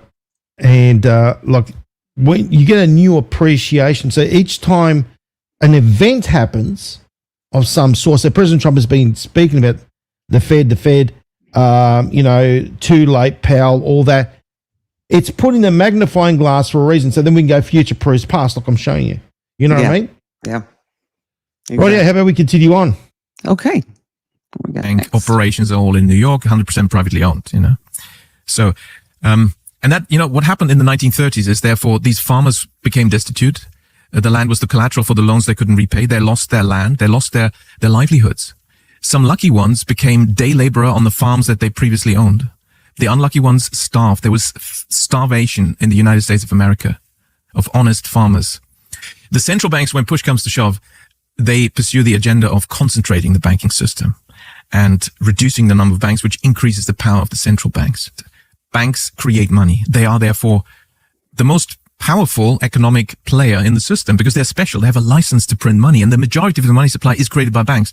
And knowing that changes the analysis entirely. Where does that power come from? How are they granted that power? Why can't I create money out of nothing? Oh, you get the loan as an asset. That's the same for everyone, no matter whether you're a bank or not. And on the liability side, the borrower is credited with the money. Now, that's true only for banks. Do you want to comment on that? Yeah, that's what I was explaining earlier. He's explaining the credit creation of money, and you might want to let him continue because he's going to give you the same kind of explanation I get when you go take a loan. Then they don't actually, take something physical and say, okay, this is yours. Go get what you want. They make that notation in the books. Okay, they credit your account. It's a notation right here. You go out and you buy whatever it is you're going to buy, car, house, whatever. And that instant, whoever you buy it from sends back a note saying, okay, you owe us this. So then that is moved into their account just by notation, right? Yes. The asset is on the book. So say nothing money actually moved here. Okay. It's just bookkeeping. All right. Then on the asset side, they have that loan that you owe them, and you're going to pay that back with interest. Okay. And when we get to the history of the goldsmiths, and you let Mr. Werner explains it, he's really good at telling the story. And then I have some slides on it, but you'll see something to show as well. Okay, so how that whole thing got started, how they figured out a long time ago, we don't actually have to have enough collateral here, gold or whatever it is that we're backing our receipts with, because that's what they give you, a receipt when you make a deposit or they credit your account. You get a receipt, which is a paper representation. They don't actually have to have that. They can play in the background. So yeah, they play a lot. Don't you worry about that. Here we go. And non-banks, when they pay out a loan that they give you, they have to draw down something, some money holding on the asset side. So the balance sheet doesn't lengthen. That's right. And it is what in England, which is the home of banking, the first modern bank was the Bank of England. And in the 17th century, all the banking rules and the laws concerning banking came essentially about in England. And in England, this is therefore most apparent. They call it the client money rule. Everyone has to separate client money from their own funds. And except banks, they're exempted from the client money rule. And that means when we put our money with a bank, it's on the bank balance sheet, and the bank is the keeper of the books. And if you're the keeper of the books, the keeper of the records, you can fiddle the records. If you put money of a client into a bank, you can't tell the bank, oh, can you please just be a bit creative with the accounting? It's not going to happen, right? But if you yourself, you're the keeper of the record, you can be slightly creative. So what the bank does is the loan contract. Here's how it works. You're the borrower. I'm the bank. You want a loan, mortgage, anything. And the important thing is the contract that you have to sign, in your own blood. You have to sign it. The loan contract, the agreement, the credit agreement, mortgage, whatever it may be. They're all more or less the same type of instrument. Banks don't take deposits and banks don't lend money. And there's rulings in English courts. What is actually a bank deposit? Well, that is to confuse people. At law, there's no such thing as a bank deposit. It's simply a loan. Well, hang on. A deposit is a loan? Yes. It's a loan we give to the bank. Don't take deposits. We lend to them. But surely banks lend money? No. Banks are in the business of purchasing securities. And when you sign that loan contract, that's an IOU, a debt instrument that you've issued, and the bank will buy it. Now, it can sell it. Well, exactly. You can sell it. And also you will point out, oh, hang on, fine. These are details. This says I will get money. I'm borrowing money. So please give me the money. I don't care about the details. And the banker will say, they will say, you'll find this in your account with us. They may carelessly say, we've transferred it to your account, which is incorrect because no transfer happens. There's another. Do you want me to stop it there? No, you don't have to. I was saying, I was just agreeing. That's what I was just saying, that they may slip up sometimes and say, oh, we transferred it. But actually it's that notation. So, and then I think he's going to talk about, well, I'll explain what client money is. People may I'll put the slide. You got the slide? Okay. People may not understand or not know what the difference is. client money and what the rules and regulations are regarding that. But banks are exempt from this. So, okay. So, what kinds of money count as client money? Money of any currency, cash, check, electronic transfer that a firm holds or receives for or from a client, including money held as a stakeholder and which the firm does not immediately have the right to use for itself. For example, monies received from investment business, monies held pending execution of instructions, money held in trust for a client. What a firm must do when holding client money. So you know how sometimes they'll put a hold on your money, that kind of stuff. You put in a deposit and they say, we have to hold a certain amount. When the client money, keep client money separate from the firm's money. So the bank has an operating, what they're able to use, invest, use as collateral for or reserves for loans, and then the client money. So, for example, in designated client account, so that the client's funds are not mixed with the firm's operating funds. See, they can't commingle. They must return client money promptly once there is no longer a reason to hold it. Again, I know a lot of people have experienced this. You have a large check, you go to the bank and they say, okay, well, we're going to let you have $250 right now, but we got to hold the rest of it for a few days, right? In certain regulated sectors, this is an investment business, comply with the detailed rules in the client access source book of the Financial Conduct Authority Handbook. So that's just the book that gives them all the rules and regulations. Now, why do they have this rule? It was to protect clients' money held by firm in case the firm becomes insolvent or experiences financial distress. The separation means clients' funds are less likely to be lost or used inappropriately to promote trust in financial services. And that's why that this client money rule was created. But as like I said, according to Mr. Warner, banks are exempt from that, right? So they can do what they do. They can create that money out of nothing. So go back to the video and let him finish explaining that, because it's that transfer, like he says, you'll find the money in your account. He says that was a very interesting term about that. There's no transfer that takes place. There isn't. It just basically appears, doesn't it? Right. That's it just appears there. And then when that instrument comes in, they reduce that amount. Like I said, if you borrowed $10,000 and you spent $5,000, okay, so that instrument would come back for $5,000, well, then that number that is in your account would change from 10 to 5. But, that's right. And then that 5 would be made an entry in someone else's, right?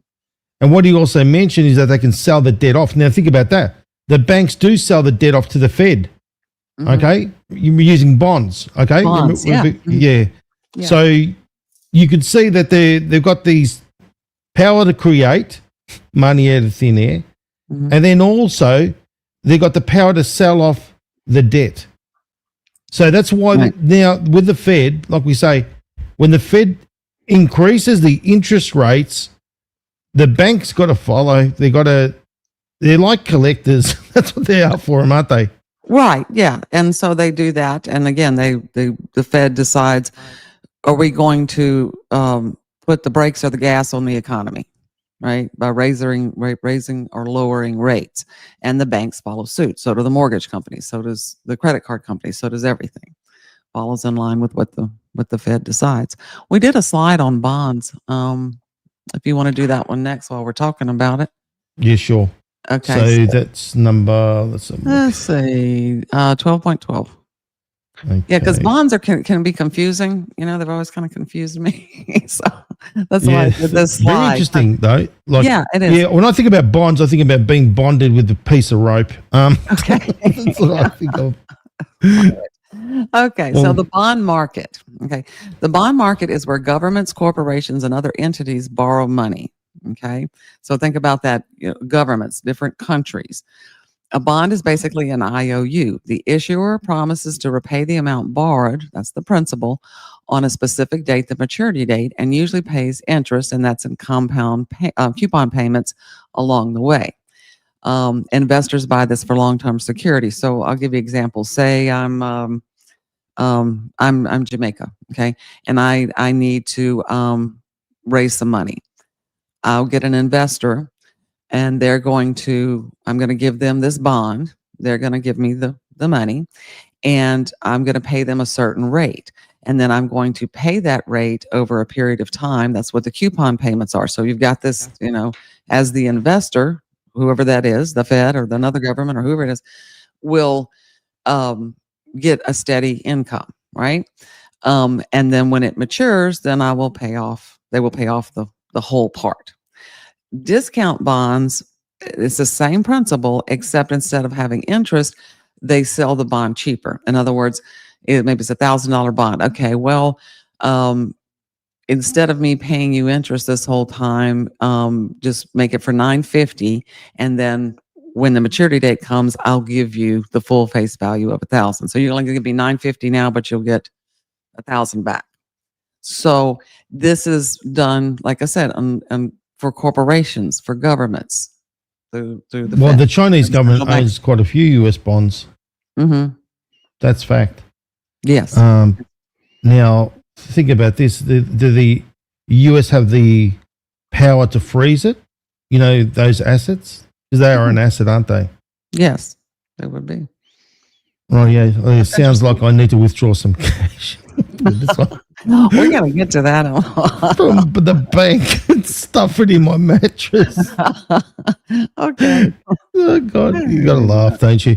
And guys, look, I know everyone has all these questions. They're starting to put in queues. And do it. Put your questions in now, so then when we get to Q&A time, we're ready to go. All right? Yeah. So don't be shy. Do it, Yeah, we're almost and we'll get to the it. end. We'll get there close. Let's go back to the video, and then we'll get into the Nixon and the gold Sure. standard. Okay, here we go. Called customer deposit. And that is the trick you can only do when you're the keeper of the records. And that's only banks that can do that. Others have to keep it off their books, and they can't do this trick of switching the type of liability from, accounts payable liability from the loan contract, present that or misrepresent it as another type of liability called client deposit. That's how money is created. So the conclusion is, when you borrow money, the bank just writes the number in your account. At the bank that I finally found, which was happy to do this and let me look inside their books and their transactions and their system, and we had all the bankers there, so we literally were watching what everyone is doing. The BBC was filming this, by the way. They haven't used the actual footage yet, but they were there. How long has it been? This was in 2014. We should turn this into a proper documentary. So they've had it for 11 years and haven't aired it? Yes, no. Well, they're close to the City of London Corporation, which is the banker's state, a sovereign state inside the United Kingdom, or outside the United Kingdom, you can even say, because the king is not allowed to enter without permission. So it's not part of his sovereign territory. And I guess maybe it wasn't considered convenient to air this documentary, but it's on the record with the BBC. So this is what happens. The banks create the money, and others can't do it because the banking license gives you this power to invent money. Really a public privilege that the banks have to create money. What has been happening since the 1980s in most industrialized countries, most Western countries, is that banks, encouraged by the regulators, by the way, the BIS in Basel, bank regulation, international bank regulation, the Basel framework, they've been encouraging that the banks lend for unproductive asset purchases, for the purchase of ownership rights, mostly in real estate, but it could also be financial assets, any type of asset. So when banks lend for asset purchases like real estate purchases, financial asset purchases, because it's money creation, it has an impact. Now, what impact is that? Let's look at Japan, 1980s. The banks were doing what? They were lending massively to people to buy property, real estate. But it's money creation. So actually, the banks are creating a lot of money and they're pumping it into the real estate market. And now you don't have to have studied economics to tell me what's going to happen with real estate prices. When all the banks are creating new money and they're pumping it into the real estate market through their real estate lending. What's going to happen is what's happening in the United States, where real estate becomes unaffordable. Exactly. It's not rocket science. Real estate prices are pushed up. This is true for all assets. So when banks lend a lot for financial assets, the prices, the values of these financial assets will be pushed up. But it's a Ponzi scheme because it works only as long as the banks continue to create more credit for others to join the game and buy these assets. And the moment the music stops, the banks don't increase credit for asset purchases, then asset prices won't rise anymore. It's the real estate lending explains the real estate price movement very nicely. And that's, of course, that has many consequences. So big picture, I think please correct me, but I think what you're saying is that most of us assume prices are set by markets, which is a product of supply and demand. A lot of people want something, it becomes a lot more valuable, relative to its abundance. You're saying that actually prices are determined by banks. This goes back to before President Nixon detached the dollar from gold, which is a very euphemistic way of putting it, before America defaulted on its international obligations, August 1971. We had the Bretton Woods system from 1944, where the dollar was linked to gold, and all the central banks participating could at any time switch US dollar balances in their accounts with the Fed into gold. That was the system. Of course, you weren't sort of encouraged to do it, but it was possible. Now, all the currencies were in a fixed exchange rate to the US dollar. And the US, as some people had warned, were beginning to take advantage of the system. The Fed was creating a lot of dollars. The banking system was creating a lot of dollars. They were exported at the fixed exchange rate. You were printing dollars and buying up the world. And by the late 60s in France, because France wasn't part of NATO, it was not an occupied country. But the French were speaking up for all of us, and they said, well, hang on, you're just printing dollars and buying up French companies and French real estate. Are you perhaps slightly abusing the system? Is this how it's meant to be? And it just continued. So then the French literally first they said to the Fed, okay, we're going to change these dollars into gold. And initially Fed reacted, oh, certainly, it's not a problem. It's all above board, very transparent. We will, okay, how much you want to switch? Just say the number. Okay, this much, fine. We will now switch it with this gold from our gold reserves into your account with us. So Your account. in other words, it's just another bank transaction. Okay, well, this is your gold now. Of course, we'll keep it. It's very safe with us. We'll keep it in custody. So step number 2 was then when the French decided, there's Pompidou, there's Charles de Gaulle, they decided, well, hang on, we better get the gold because kind of it doesn't really change much if they just switch the label of the account who's holding the gold, So, and they literally sent their Navy battleships to Manhattan. They docked in Manhattan, and they, captain and his sailors walked to the Federal Reserve Bank of New York, and they took out the gold. There's a lot to take in. Number one, all right, history. Yeah. Okay. That was a very interesting whole segment there. That part there. Okay, the real estate was what you said before. Yeah, that's what I was alluding to before. And it could be real estate, it could be what he talked about, financial instruments, whatever asset they're pushing at the time, done by design. Boom, boom, bust, bailout. They bring it up and down, and this is just the continuous vicious cycle. I see this as manipulation and also land grabs as well. In other words, you can print money. They had the power to print money and to buy assets. Mm-hmm. Right? So is that what was going on? They were printing as much money as they wanted. And yeah, he was Mr. Werner was talking about what happened in Japan. And I'm not familiar with that scenario or what happened, but they were alluding to the same thing. Tucker was alluding to the same thing that was going on here in the United States. And we've seen that before, where the real estate market goes way up and then comes back down and we're told, okay, well, it's interest rates or it's, people are moving or whatever. This is problem. It's driven by the banks and what they're loaning money for. Yes. You say yeah. But it's all manipulation now. Mm-hmm. The other thing he spoke about, and it's true, like the Queen or King, whatever it is, needs permission from the mayor, the Lord Mayor of the City of London to gain access into that particular area, right? Bank of England. That's right. Yes. Yeah. But it's also the City of London as well. Okay. I've looked it up. Okay. So that's a 1 square mile, you realize that. And it's like, why? Because it's its own separate entity, like DC, like the Vatican. Okay. That makes sense. Yeah. So then he spoke about the other business about the French. That's I'm going to get into that in the next few slides. Not so much the French, but I'm going to give you the history of what he was talking about with how the gold moved to up to Nixon's time, and then what happened after that. So I think he's got a few more things to say, and then we'll hit this slide. What's interesting there, he's got a bit of a sense of humor, Mr. Warner, saying, he does. You'll find it in your account. And you know what? It's interesting that you bring that up because he reminds me of Harvey. The way he tells a story and the way he, like, again, meets you where you are, is able to explain things so clearly. And I just thought, wow, this is incredible. But he makes it simple, for people to understand. That's how it should be, like everything else. Broken down, none of the jargon, get rid of it, explain it. That's how things are meant to be. Yeah, I agree. Here we go. Now the Americans couldn't allow to happen too often. No. And it was kept low profile, but it was beginning to become a story. And if others followed, so then August 1971, President Richard Did the Nixon. French get the gold? They got some gold. Yeah, this really happened. This did happen. They sent their ships. They walked to the Federal Reserve and from their dock in Manhattan. They got the gold. I guess they had some trolleys because it's really heavy, that stuff. And they wheeled it back to their ship. But not long after, the Fed and the Treasury advised President Nixon, look, you better make an announcement. What announcement? Well, that we have to protect the dollar from speculators. That's what he announced. We're going to strengthen the dollar by protecting it against speculation by severing now, how did he say? I love this. We're temporarily suspending the convertibility of the dollar into gold. Temporarily, of course, it's now 51 years? 54. 54 years, yes.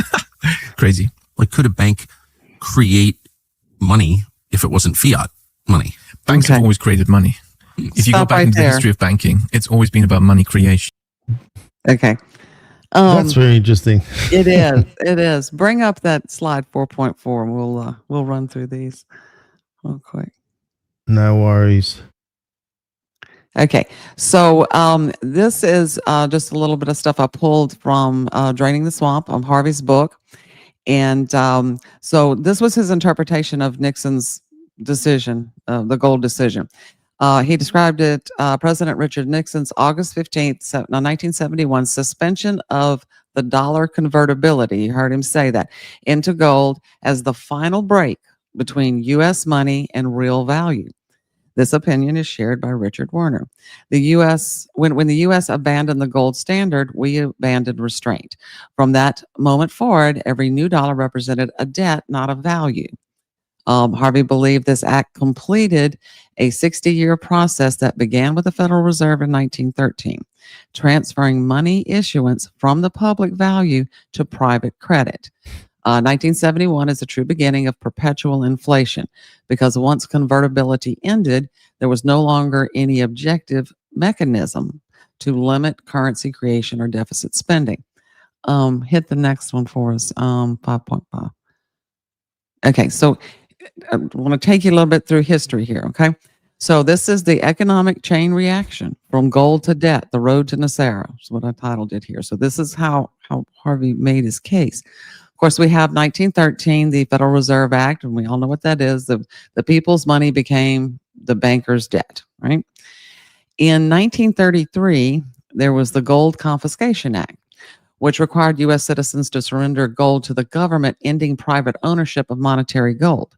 Citizens stripped of redemption, gold centralized. System impact, public cut off from direct value banking. Now, I have a little bit more information on that I'll share with you guys here. Because, I was curious. I said, okay, well, tell me about this 1933 thing. So I went and looked it up.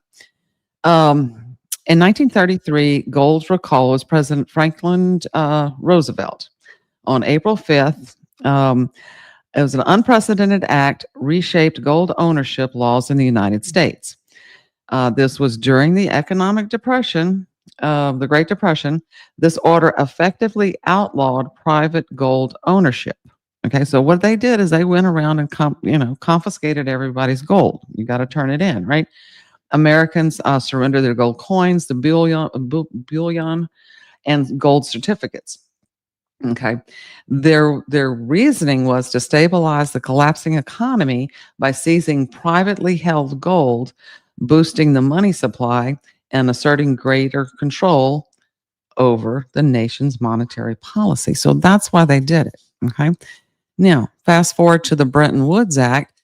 This is what he was speaking about a minute ago, created a global monetary system pegging the world currencies to the US dollar. In other words, setting US currency's value based on what the dollar was. Okay, because the U.S. dollar was tied to gold. It was a gold-backed illusion, foreign redemption only. Okay, so here comes the French, right? Then the system impact was that global trade anchored to the U.S. dollar, domestic convertibility gone. So people couldn't go and convert their dollar, right? But foreigners could.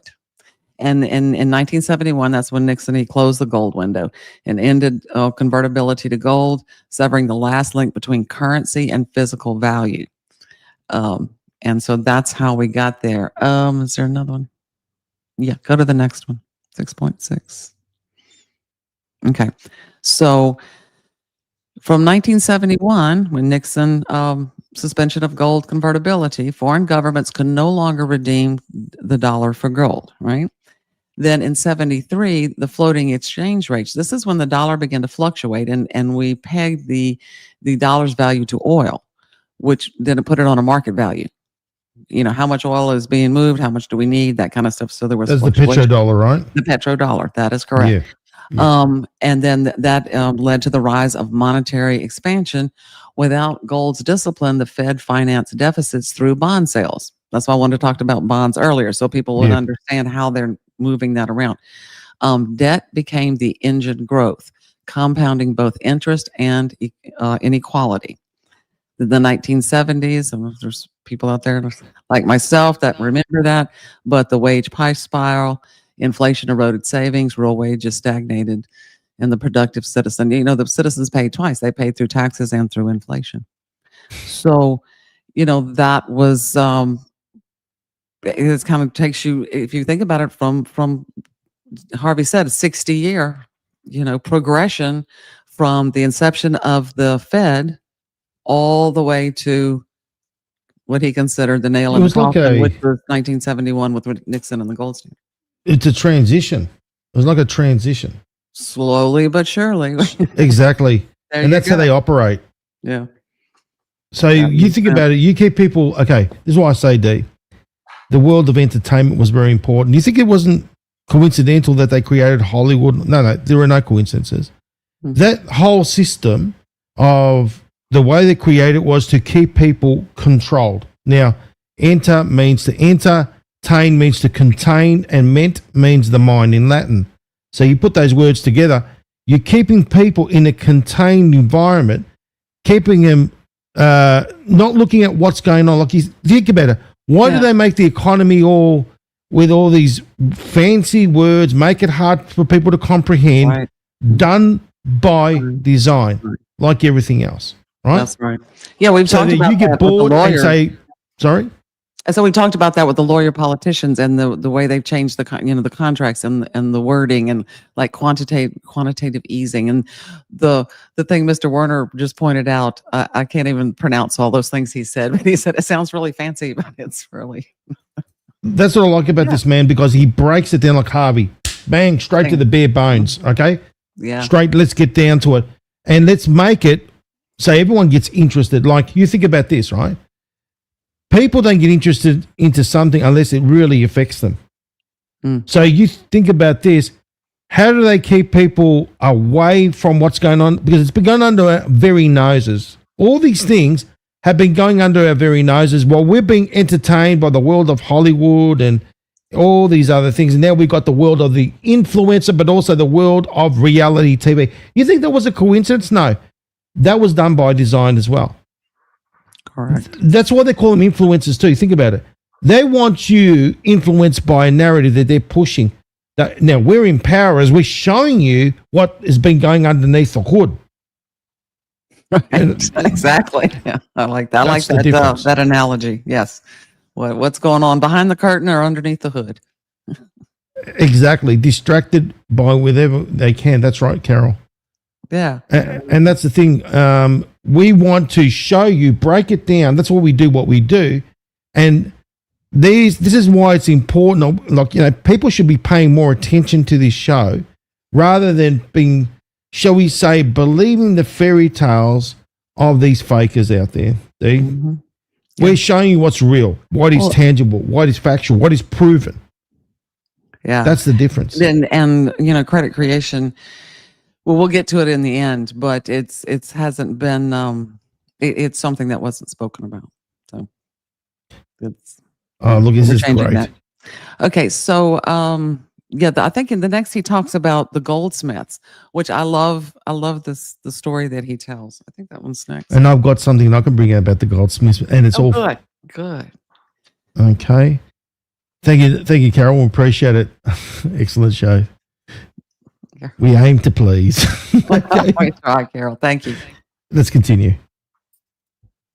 The secret of banking. And that's also why it's been kept secret until my paper proving it. But how do you do that if you can't print something worthless and call it valuable? If it's tied to a commodity whose price is set by people you can't control. Yeah, but that's just marketing. That is just, to build the credibility. It's a marketing tool. I mean, in China, from the 10th century, they had paper money, which is a smart system, especially because the government was creating the money. As Western people, the public thinks it's happening with us, but it's not, right? So what was the difference? So while the Chinese had paper money, in Europe, the rulers, the governments, the princes and principalities thought gold is money. So what do you do when you're the government and gold is money? Well, you try to create some gold. Well, certainly in Europe, and particularly in Germany, where there were 355 principalities as part of the Holy Roman Empire of German nation, each one of them had a court alchemist given a lot of R&D money to create gold, turn any other base metal or mercury, whatever, into gold, which is why, of course, in Germany became leading in chemistry because of that massive overinvestment in alchemy, what was early chemistry. Really? But it never succecided. So BASF is actually a sort of product over time of the alchemy. Of course, that's why in Germany you had so much knowledge in chemistry. It was alchemy. Did it work? Was alchemy ever successful? Well, not directly. In a sense, it was successful because the alchemists concluded mercury can be turned into gold. And we know with nuclear physics, this is true. It's just so expensive. Today we can do it, but it's just pointless. It's too expensive. So it's, better buy some gold or dig for some gold. So also, Newton, who's a famous physicist from England, he was very interested in alchemy and he wrote a lot on alchemy. And then the Bank of England was created. And Newton was very interested in that. Because basically the Bank of England was alchemy at work. You're creating money out of nothing, but not through the actual, physical alchemy process. It is the credit creation alchemy.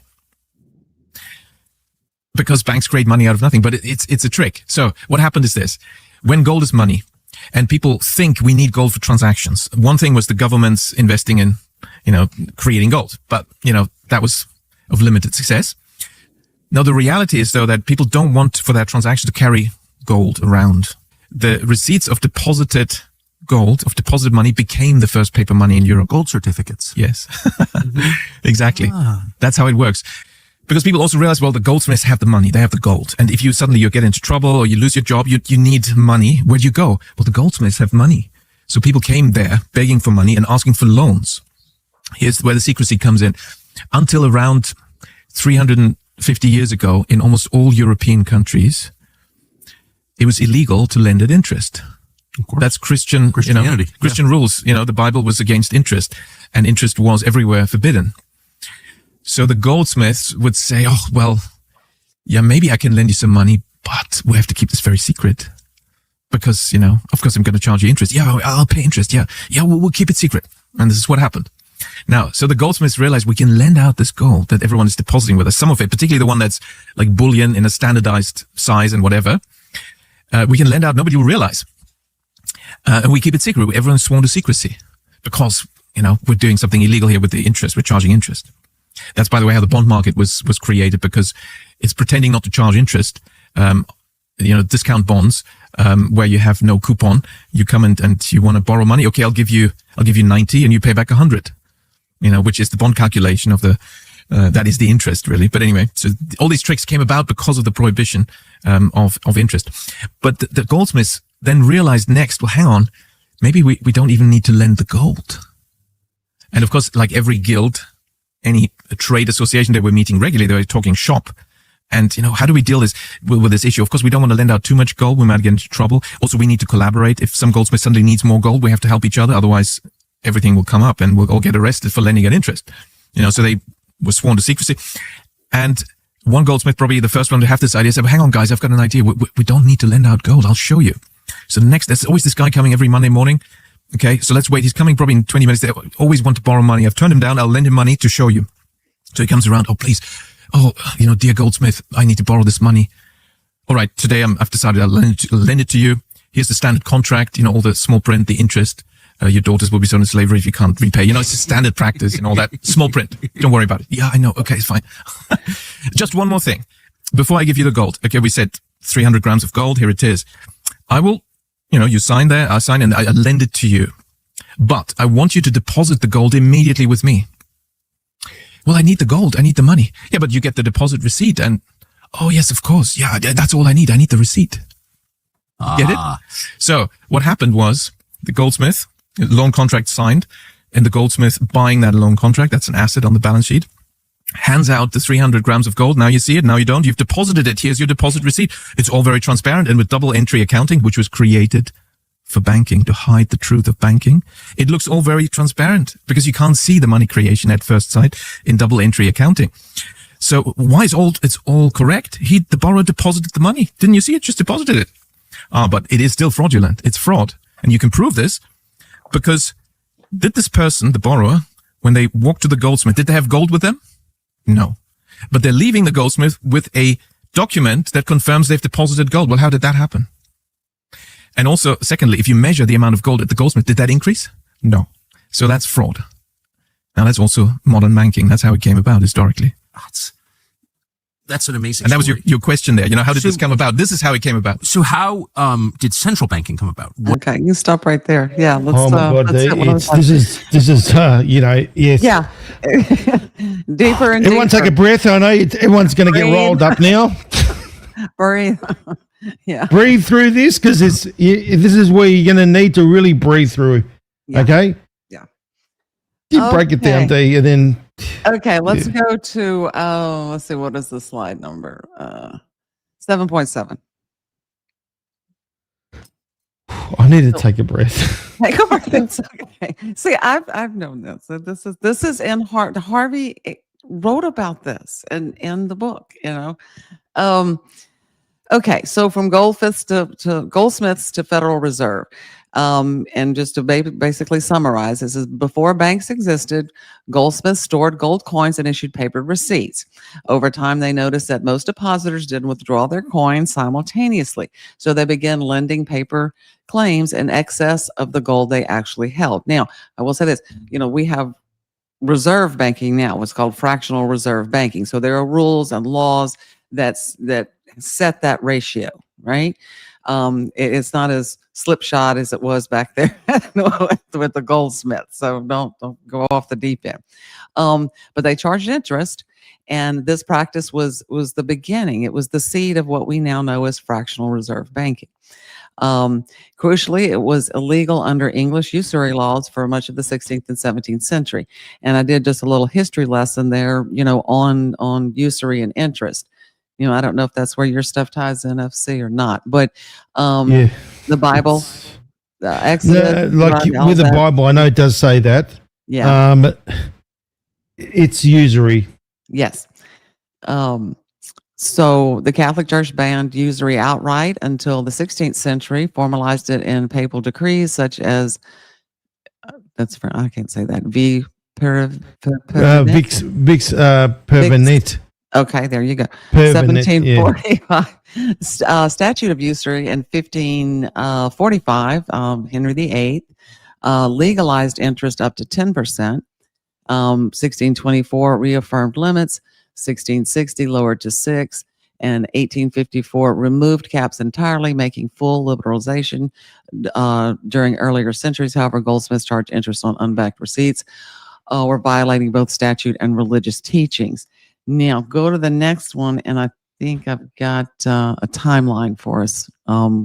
Yeah, okay, so think about this. And this is going to give you're going to see the progression of how they did away with interest being illegal. Medieval Europe, okay, so lending is forbidden. Legally, it was illegal, and it was considered morally, they called it usurious. In the 1600s, the goldsmiths, they did the lending for the receipts.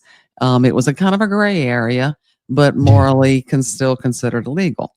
1694, the Bank of England comes along and they change it to a legalized status on all levels, morally and legally.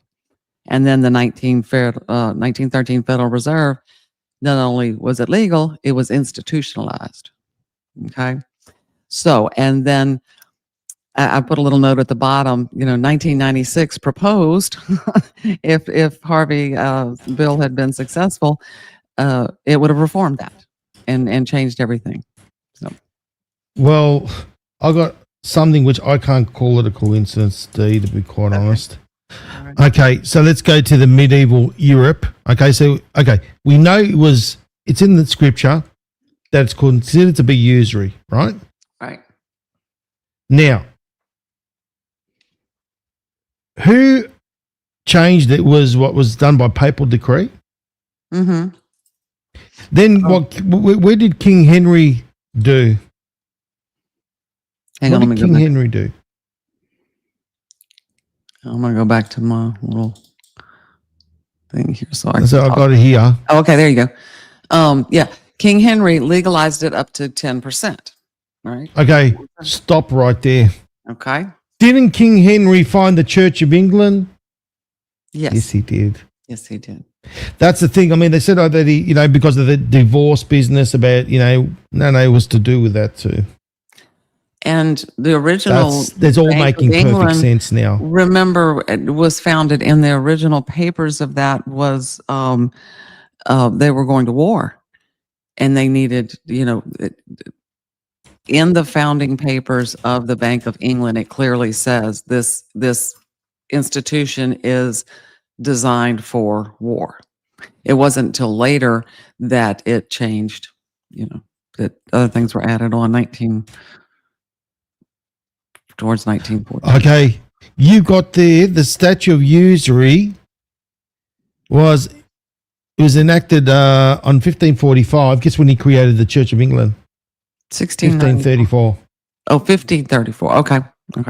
There you go. So do you see how you can't call it a coincidence? How it's all seems to how they operate. Mm-hmm. So the Church of England was created prior to the statute of usury. Okay, then obviously they said, he wanted to marry other women or whatever, and the Catholic Church wouldn't divorce, and he created his own thing, right? Mm-hmm. But then think about it. What also did he have install? That right there, Dee. It all makes perfect sense. Yeah, exactly. I see where you're going with that. Yeah, it does.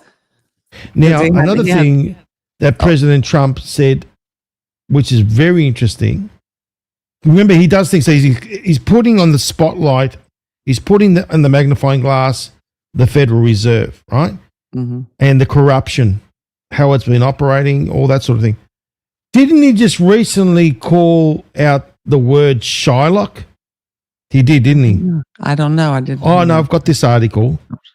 Back there we go. 5th of July, 2020. I've always got something there to show you. You know that. I know. There we go.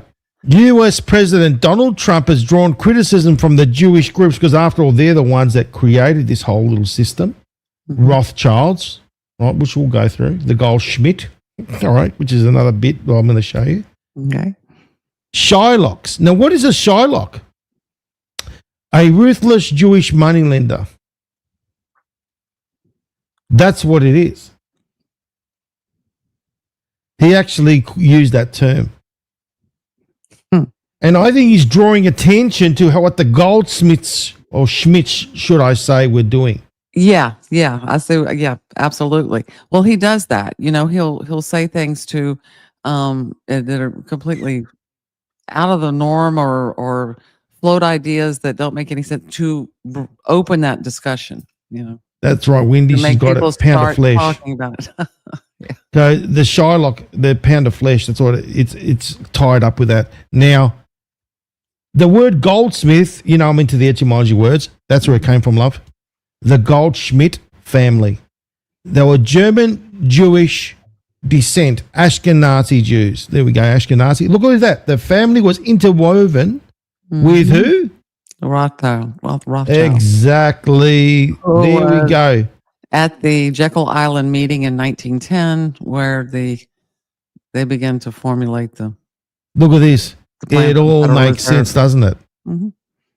So you can see that word Goldschmidt is a German Jewish, which is the Ashkenazis where they're from. Mhm. Okay, that region. Rothschilds is an Ashkenazi. All right, but then also they're all, look at that. There's the Goldschmidt Rothschild emblem or the shield, the coat of arms. Coat of arms. There you go. So you can see that word Goldschmidt came from them, and you can see it all connects up. Yeah, You know, it does. they're the ones. After all, they're the banking cartel that they created. So they're the ones that created all this usury.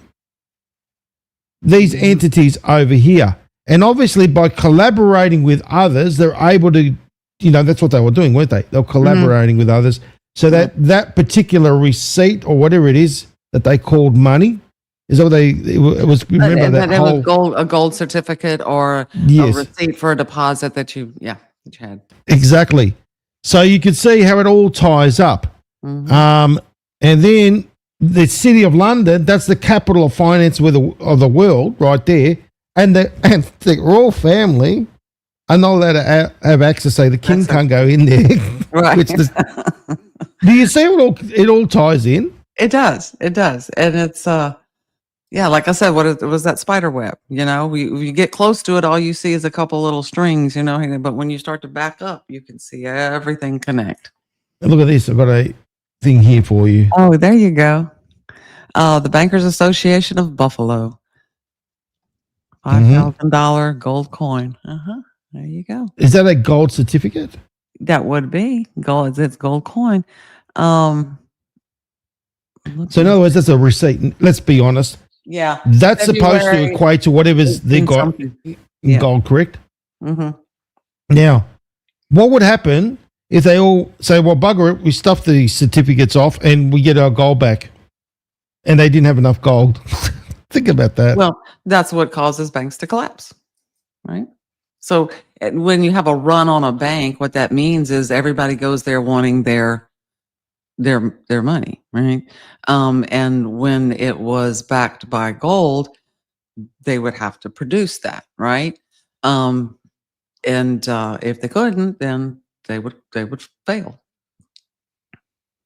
So now they can, again, what Harvey said was the Nixon gold standard, finally just squashed that out. It ended the possibility of redemption. It all makes perfect sense. It does. It makes perfect sense. It really does. And look at this. So, in other words, it's inscripted. This is the other thing. This is the contradictions that we talk about. That's why they create. That's why I say, ladies and gentlemen, they created priests so they can interpret the Bible the way the organization, in other words, the Catholic Church or whatever, the way they want you to know what they want you to know. Because the Bible is full of contradictions. There's one right there. Look at that. That is. That's a contradiction. Look at this. Oh no, we love. Do you know when people say, "Oh, the love of money is bad," but to have, this whole thing about money, right? Mm-hmm.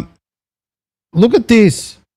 The Bible next to this, it clearly forbids lending and interest to countrymen. The Catholic Church actually banned usury outright until the late 16th century. In the papal decree, such Right. as Vic's Pervenet 1745. Mm-hmm.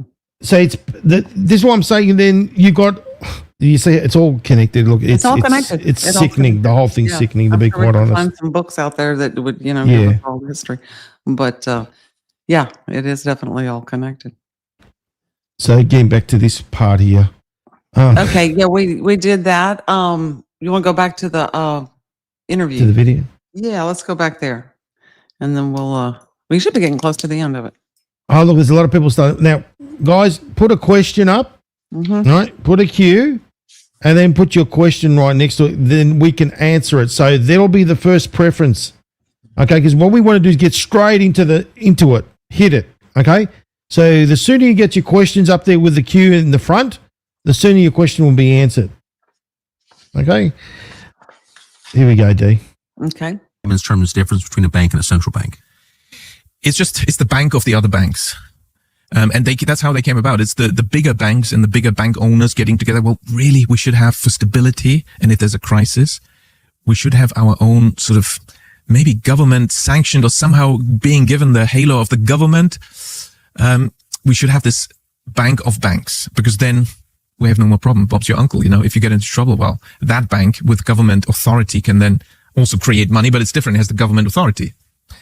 And then we'll never go bust. And that's how central banks were created. And they were all created originally privately owned. And of course, to own a central bank is kind of useful, isn't it? Kind of profitable. So in principle, banks get their return from the difference between the interest they pay on deposits and the interest they earn on their lending. Is that for the actual lending, they're not really giving up intrinsic resources because they're creating new money. So it's actually easy for them to earn this all money. fake. And then, a few months later, I got the call from the US Embassy. It was, clearly a Japanese lady working there, very polite, as you'd expect. Professor Werner, we have a request from the US State Department. It's like, okay. There's a senior person from the State Department who wants to arrange a meeting with you. Well, I guess that's in Washington. I have no plans to go to Washington at the moment. Sorry. No, he's coming to Tokyo to see you. So I thought, okay, let's meet in a public place as opposed to a dark alley. And sure enough, when we met, the main message was, the CIA is watching you. That was the message. That was the main message. It's like there was no quizzing or trying to manipulate me or get me out. It's just the CIA is watching now what you're doing. Be president of one of the Federal Reserve banks in the US as part of the deal to stop talking about credit creation. Actually, it reminds me, I'd spilled the beans on what is the most powerful mechanism for both economic growth and prosperity, or arranging for the boom-bust cycles. And of course, this is something that's been happening across the globe in the last 200 years, quite a lot. And I was mentioning names. And I need to tell you, to finish that before we come back to to Ben Bernanke and colleagues. After that visit, all the US publishers sent back their polite letters turning down my book. I mean, imagine, this is a book that was the #1 bestseller in Japan. Now, anyone who wants to read this, it was in the public domain. I presented this at various conferences, Royal Society Economic Conference and an Asia Pacific Conference. Anyway, but people had to write to me. So who wrote to me? It was the Bank of England, Rothschilds, JP Morgan, and the Fed. Now they were like, there was a fax, there was a phone call at Oxford, where I was in the Institute of Economic Statistics, and it was like urgent. Everyone's saying, the Fed, the senior people from the Fed, they need the paper. We need it yesterday. So, okay, and I sent it to all of them. I never heard back from anyone, but they were all clearly curious about it because, in the write-up, the keywords credit creation were mentioned, and, my whole approach was mentioned. There was this write-up, I sent it out, and then the Fed had wanted to see it. So later, when I was actually also, thanks to that write-up, I got job offers from various investment banks to be their chief economist in Tokyo. I was interviewing with Goldman Sachs, had an offer from Swiss Bank Corporation to be head of research. And then Jardine Fleming offered me their job as chief economist. And then I went to see the Fed, and the senior economist who at the time wanted the paper. We had a good meeting. And so I asked him at the end, so, who was that senior board member you had mentioned wanted to read my paper? Oh, that was Alan, of course. Oh, okay. Alan Greenspan. Great. So it made my day. And then another 2 years later, there was the annual, biannual meeting of the IMF and the World Bank. Is outside Washington. It's somewhere in the world, and it happened to be in Hong Kong. And my investment bank, the Asian headquarters, was in Hong Kong. So they had a big dinner with all the big cheese people there. And I managed to get myself to come over from Tokyo. And there was Alan Greenspan, usually crowds around him, and all the top guys, finance ministers, central bank governors, everyone there. And at one moment, the crowds had receded. Okay, my chance. I'll go and talk to Alan Greenspan, introduce myself, and I'd prepared this chat-up line, which I then immediately used. May I introduce myself? My name is Richard Werner. I believe you've read some of my research. And of course, you'd expect, this is 4 years later, you'd expect him to say, your research? Like, what was that about? Tell me more. Which was sort of what I was expecting. You know what he said? Richard Werner, credit creation. The paper on Japan. Yeah, I read it twice, in The Economist and then the actual paper. It's like 4 years later. And I'm like, would you venture to comment on my paper? Next surprise. You know what he says? Can't remember. Turns around and walks away. that he remembers every single detail of this, but he clearly didn't want to talk to me. So that was kind of scary because, he said it, Richard Werner, credit creation, the key words. So, when and how often has he used credit creation in his, and he was central bank. You know how many times he's used credit creation? I did this keyword search. 0. Never. Now, of course, I knew through this encounter that he knew extremely well why this is so important, so powerful. He knew this very well. That was very clear. But he was playing ball. This is a taboo. He's never used it. And I thought, that can't be. There must be something. I kept searching. And then I discovered there's a book edited by Ayn Rand. And he wrote a chapter in it in 1967 when he was not yet at the Fed. And it's about, credit creation and how gold is a much better way to run the system, because once you give central banks this much power, they will create too much credit. He basically, when you read it, he criticized the Fed for creating the asset bubble of the 1920s in the US and then the Great Depression in the 1930s, which was the Fed's job. They did that. And it wasn't an accident. He then was offered a job at the Fed, but he was basically told never to talk about this again. And the same is true now back to Ben Bernanke. He started to work on credit when he wrote about the Great Depression. And, there's some papers, but he hadn't discovered the credit creation aspect, like banks create money out of nothing. He'd never written about that. But he's more and more writing like, we need to look more at credit and banks. Why do we drop out banks? We need to understand what's happening there. This sort of thing. That was his work. Until 1993. This is already after my first paper was out. And I think the Fed decided we need a counter argument now. And there was this paper by Bernanke with the headline, Credit Creation and the Macroeconomy. Wow. That's like, wow, this is what I'm talking about. So I read it. And you know what he says? Credit creation is the financial intermediation of banks gathering deposits and then lending them out. He's defined it away. There was no credit creation. And then he also writes, I used to write a lot about bank credit, but it's not so important. Mea culpa, even in a footnote. I was wrong writing about bank credit. It's not so important. And where was this thing published? Federal Reserve publication. That's where his career started. And his career then took off and he became chairman of the board of governors of the Fed, but he would never talk about it. Well, central banking and warfare are very closely linked. I think we can stop it there, D. Yeah. Just that's incredible, right? Look, it's incredible. Alan Greenspan. We know who he. I don't think a lot of people know who he is, or there may be people here that know who he is. But he was big cheeser, right? Wasn't he? He was. Let's see. He was the 13th chairman of the Federal Reserve from 1987 to 2006. So who was he? Worked as private advisor and providing consulting, for through his company, Greenspan Associates LLC. But yeah, he was in charge of the Fed during that time. So, he was. I call it the big boys. The big boys came to. Now, before we speak about Mr. Greenspan, CIA. Yeah, they came to see him. Yeah, I'm going to tie that in when I do my conclusions and challenge. Okay, so, yeah, let's talk about Mr. Greenspan first. Okay, so he was. I've got the information on him. He was. It's got here. He was the chairman of the Federal Reserve under the presidents of Ronald Reagan, George H.W. Bush, Bill Clinton, and George W. Bush. 4 presidents. Yeah. 4. I'll leave it.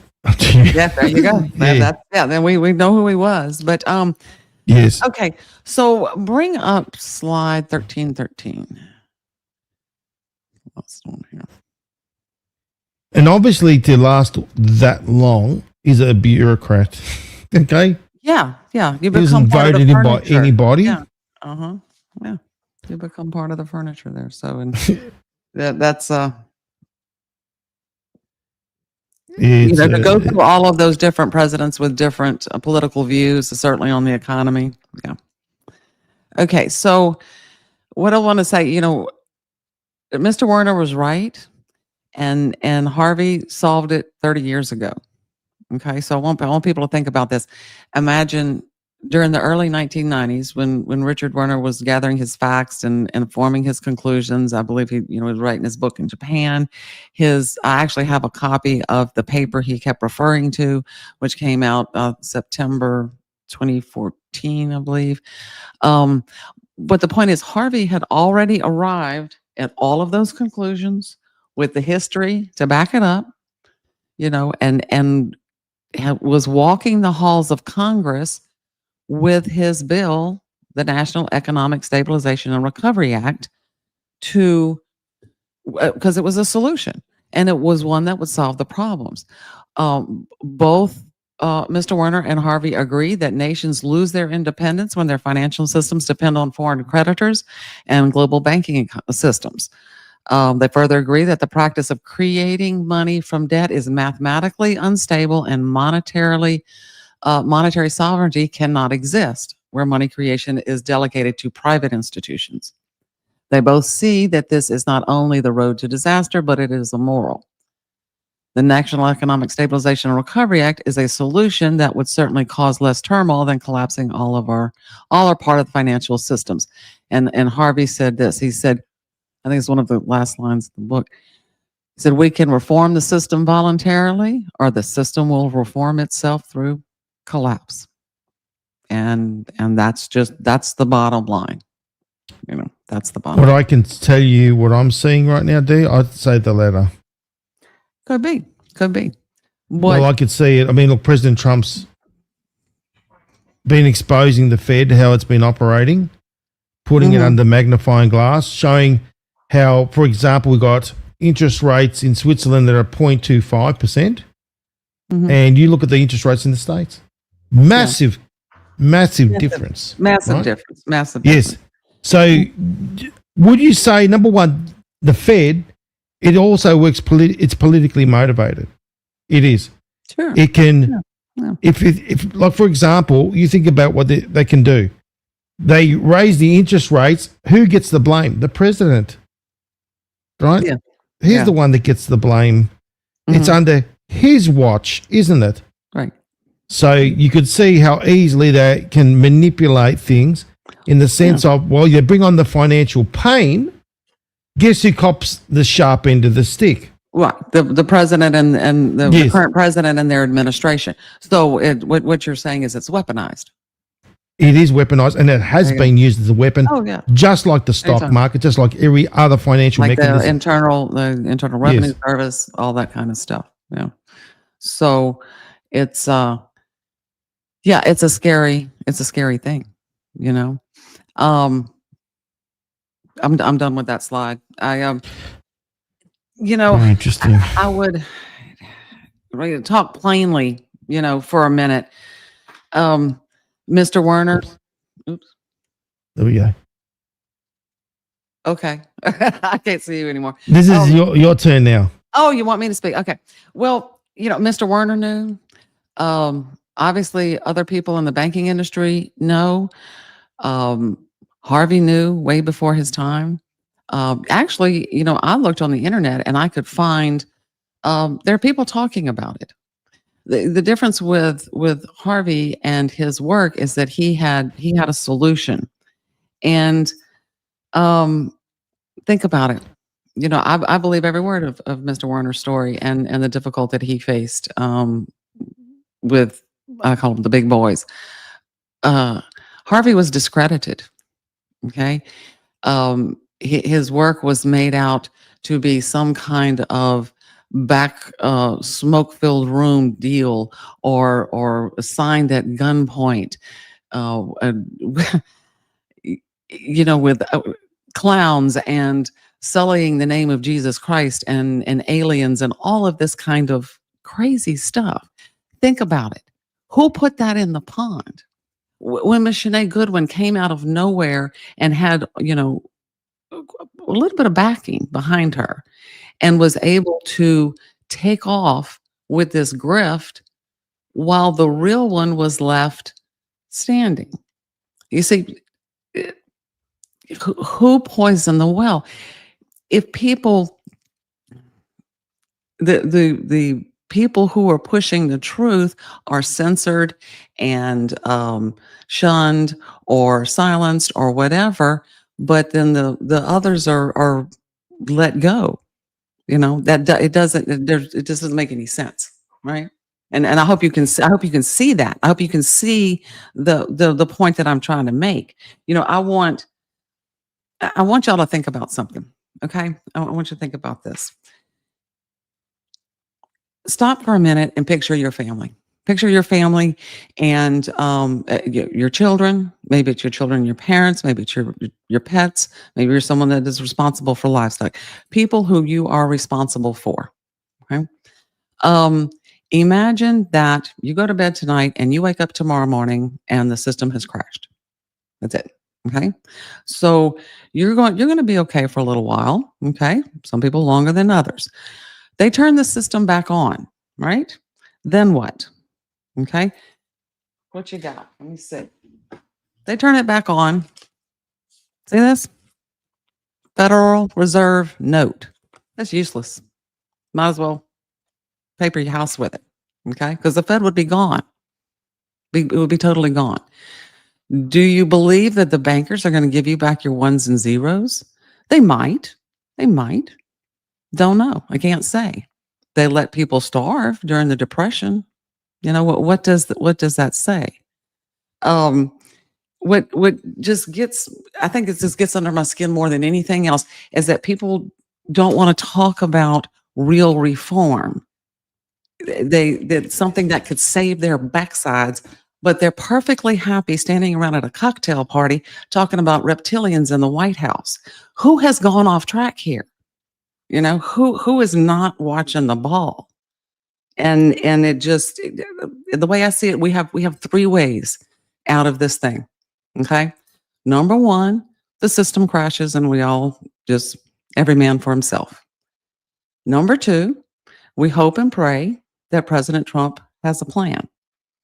Now, I don't care what anybody tells you or what they say. They know what President Trump is doing. Nobody knows that. I don't know that. You don't know that. Nobody knows. Only he knows, and only the people in his inner circle, and maybe not even them. Okay. Choice number three is to take matters into your own hands by educating yourself and getting behind something that can actually make a difference, calmly, organized, and with minimal collateral damage. Okay. And I don't understand why, you know, people have a hard time grasping that. You know, when you go to bed tonight, again, look yourself in the mirror and bring back that picture I just described of your family, or the souls that you're responsible for, and think about this. When they come and ask the question, and they will, Mommy, Daddy, did you know? Yeah, baby, I knew. Well, what'd you do? Nothing. Is that going to be your answer? You know, I can't believe that. I know, I don't know what's going to happen, especially in the light of these, you know, this I don't want to say evident announcements, whatever, you know, Mr. Werner's divulging this information to us and corroborating everything Harvey put in here. I know people say they were going to get involved and they want to. I'm going to start writing my congressman. Let we know about it. Start talking to people about it. Get the book and learn about it. And it's on my list. I'm going to do it one day. You might want to make that 2 day, right? If things in the past are any indication, we have no idea what is going to happen. And I don't mean to rant, but I'm just saying that this is serious, and we need to get serious and get educated and let our leaders know that we want change, and we want change in an organized, calm fashion, not some, like I've always said, Mad Max apocalyptic ending. So I'm sorry, FC, that's all I got. That's what went off the deep end there. That was good, D. That was really good. Okay. Really, and look, let's just add to what you said there. You think about it. We're showing you the truth. The facts, evidence, and receipts are all there, right? Yeah, that's right. You're looking also at a well-known economist, a professor. He's a professor. I know you keep saying Dr. as a professor. Now, he's also had run-ins with the CIA. Now think about that for a moment. The CIA happens to be involved because it's about keeping people controlled, right? Mm-hmm. The CIA also run psyops. They have been. That's all been proven over and over again. So talking about the psyop, we're talking about Nesara as well. Mm-hmm. Look, I'm going to reiterate what you said about Sinead Goodwin. Do you think she came up with all this whole thing on her lonesome self? And she managed to tie it in also with the Amiga Trust scam? Okay? Mm-hmm. And all these things? No. She had access to resources. How was she able to gain such, shall we say, world acclaim and going on all these shows worldwide, doing all these things because of resources? Right. Now, your father brought out that and gave it to Bill Clinton, right?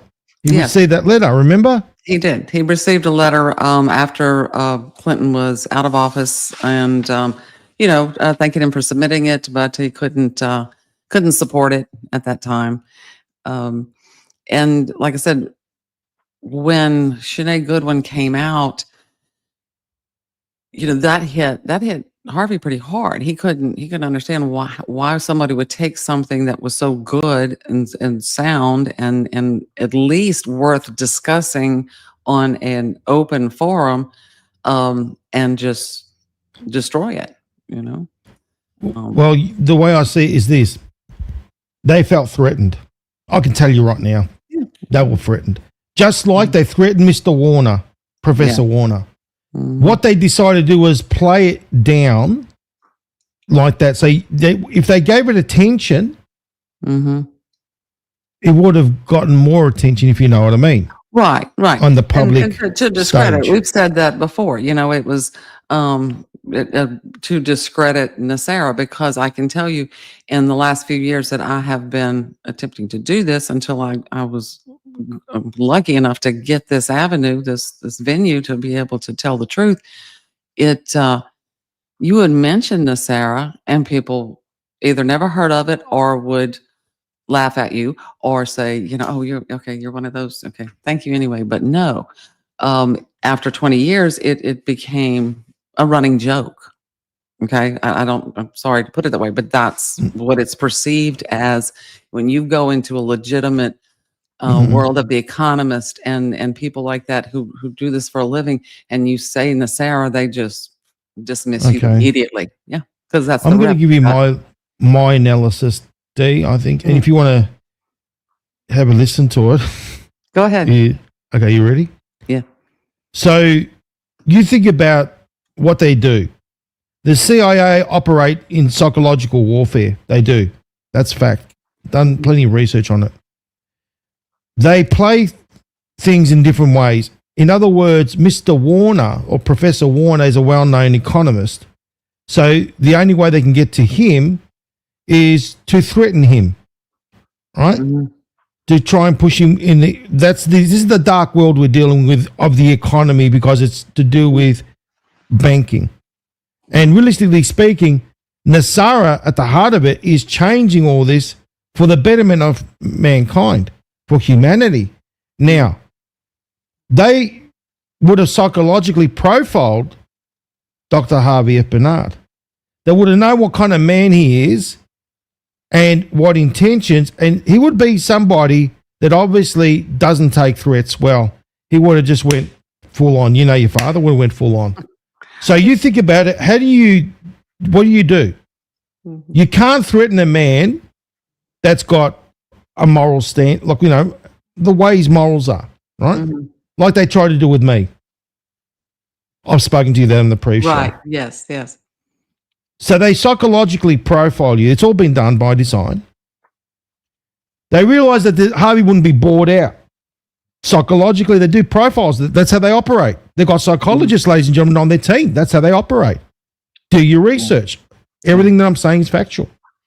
Then what they would have done is said, right, how do we do this? We downplay it. Oh, no, sorry, we're not going to take your proposal, all this sort of business.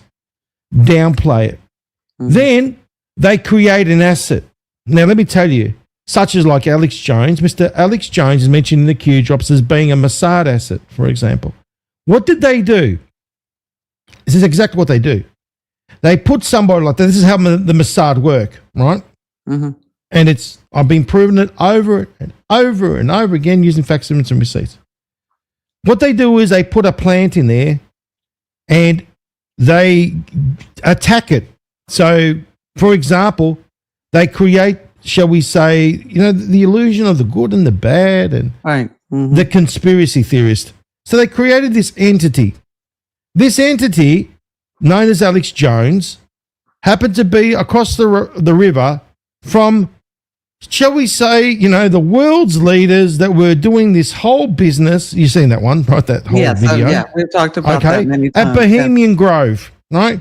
Mm-hmm. Now think about it from a logical standpoint, ladies and gentlemen. Who would allow that man, considering you got world leaders and they've got all the assets, like it's the US Secret Service, military, this, that, the other, that would scope at the area and have snipers everywhere.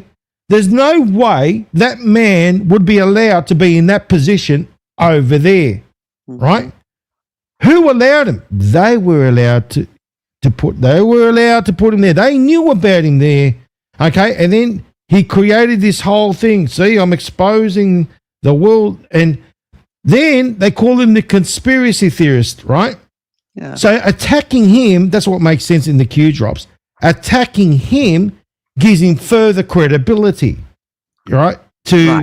They're creating false credibility within anybody that goes against, their narrative, for example.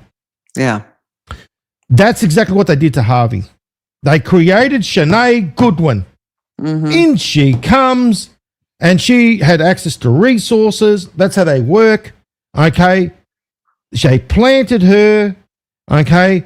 And she did the whole box and dice, okay? They gave her all the resources, everything like that. They attacked her.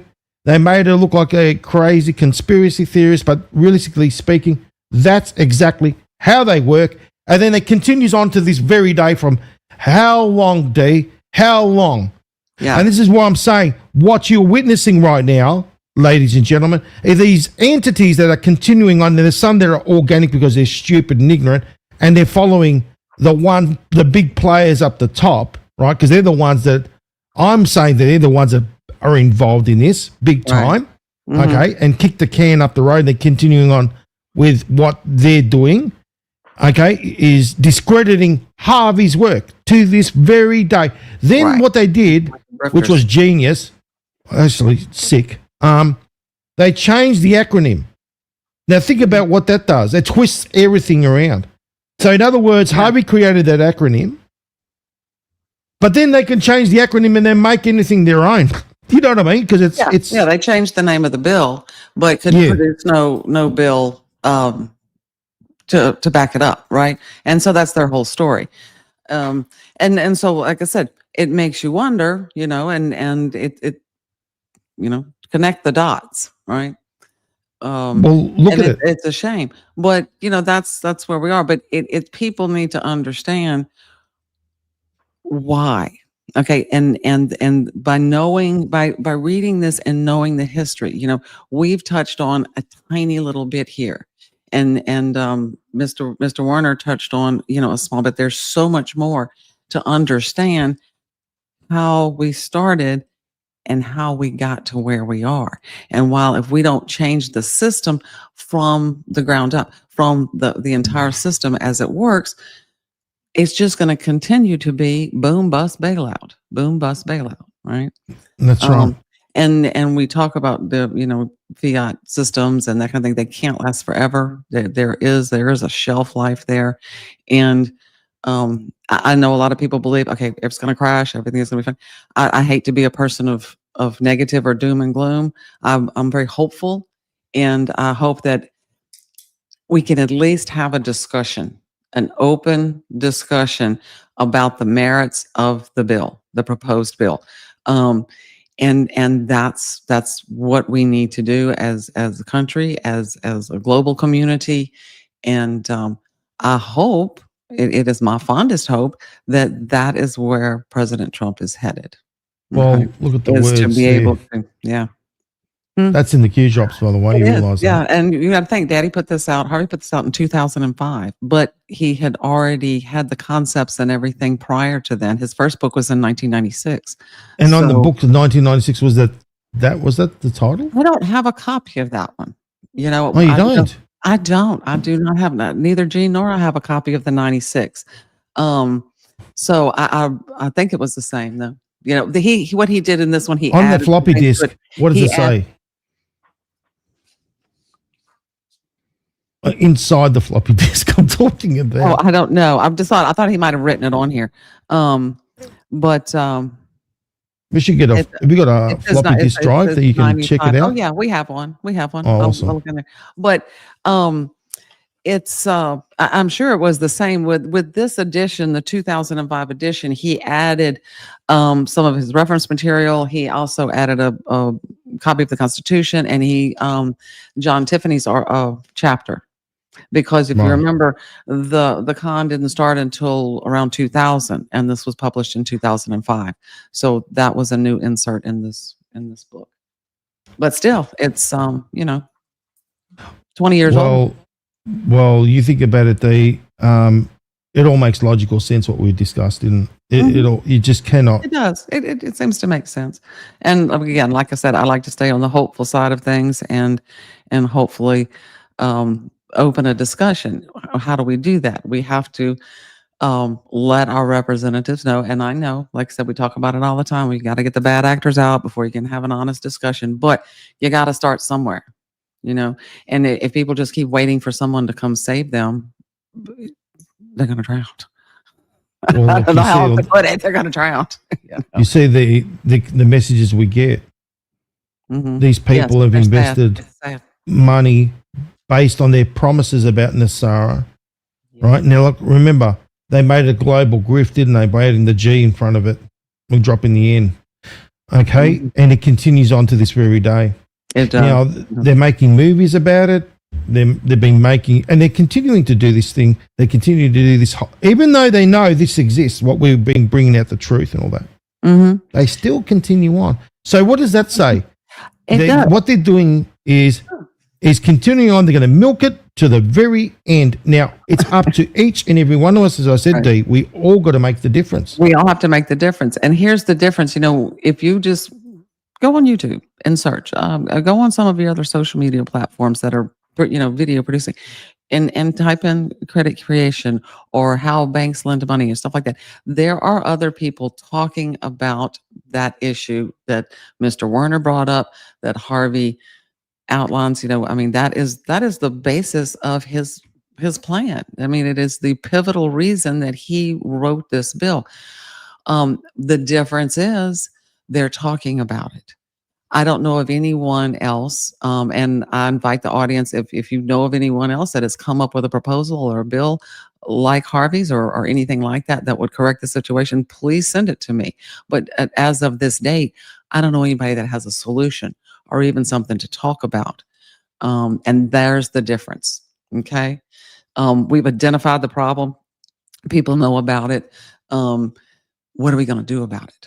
And that's where this comes in. Okay. There's a plan in here that, like I said, it's organized, it's calm. I'm not saying it won't have any collateral damage, but it would be minimal compared to,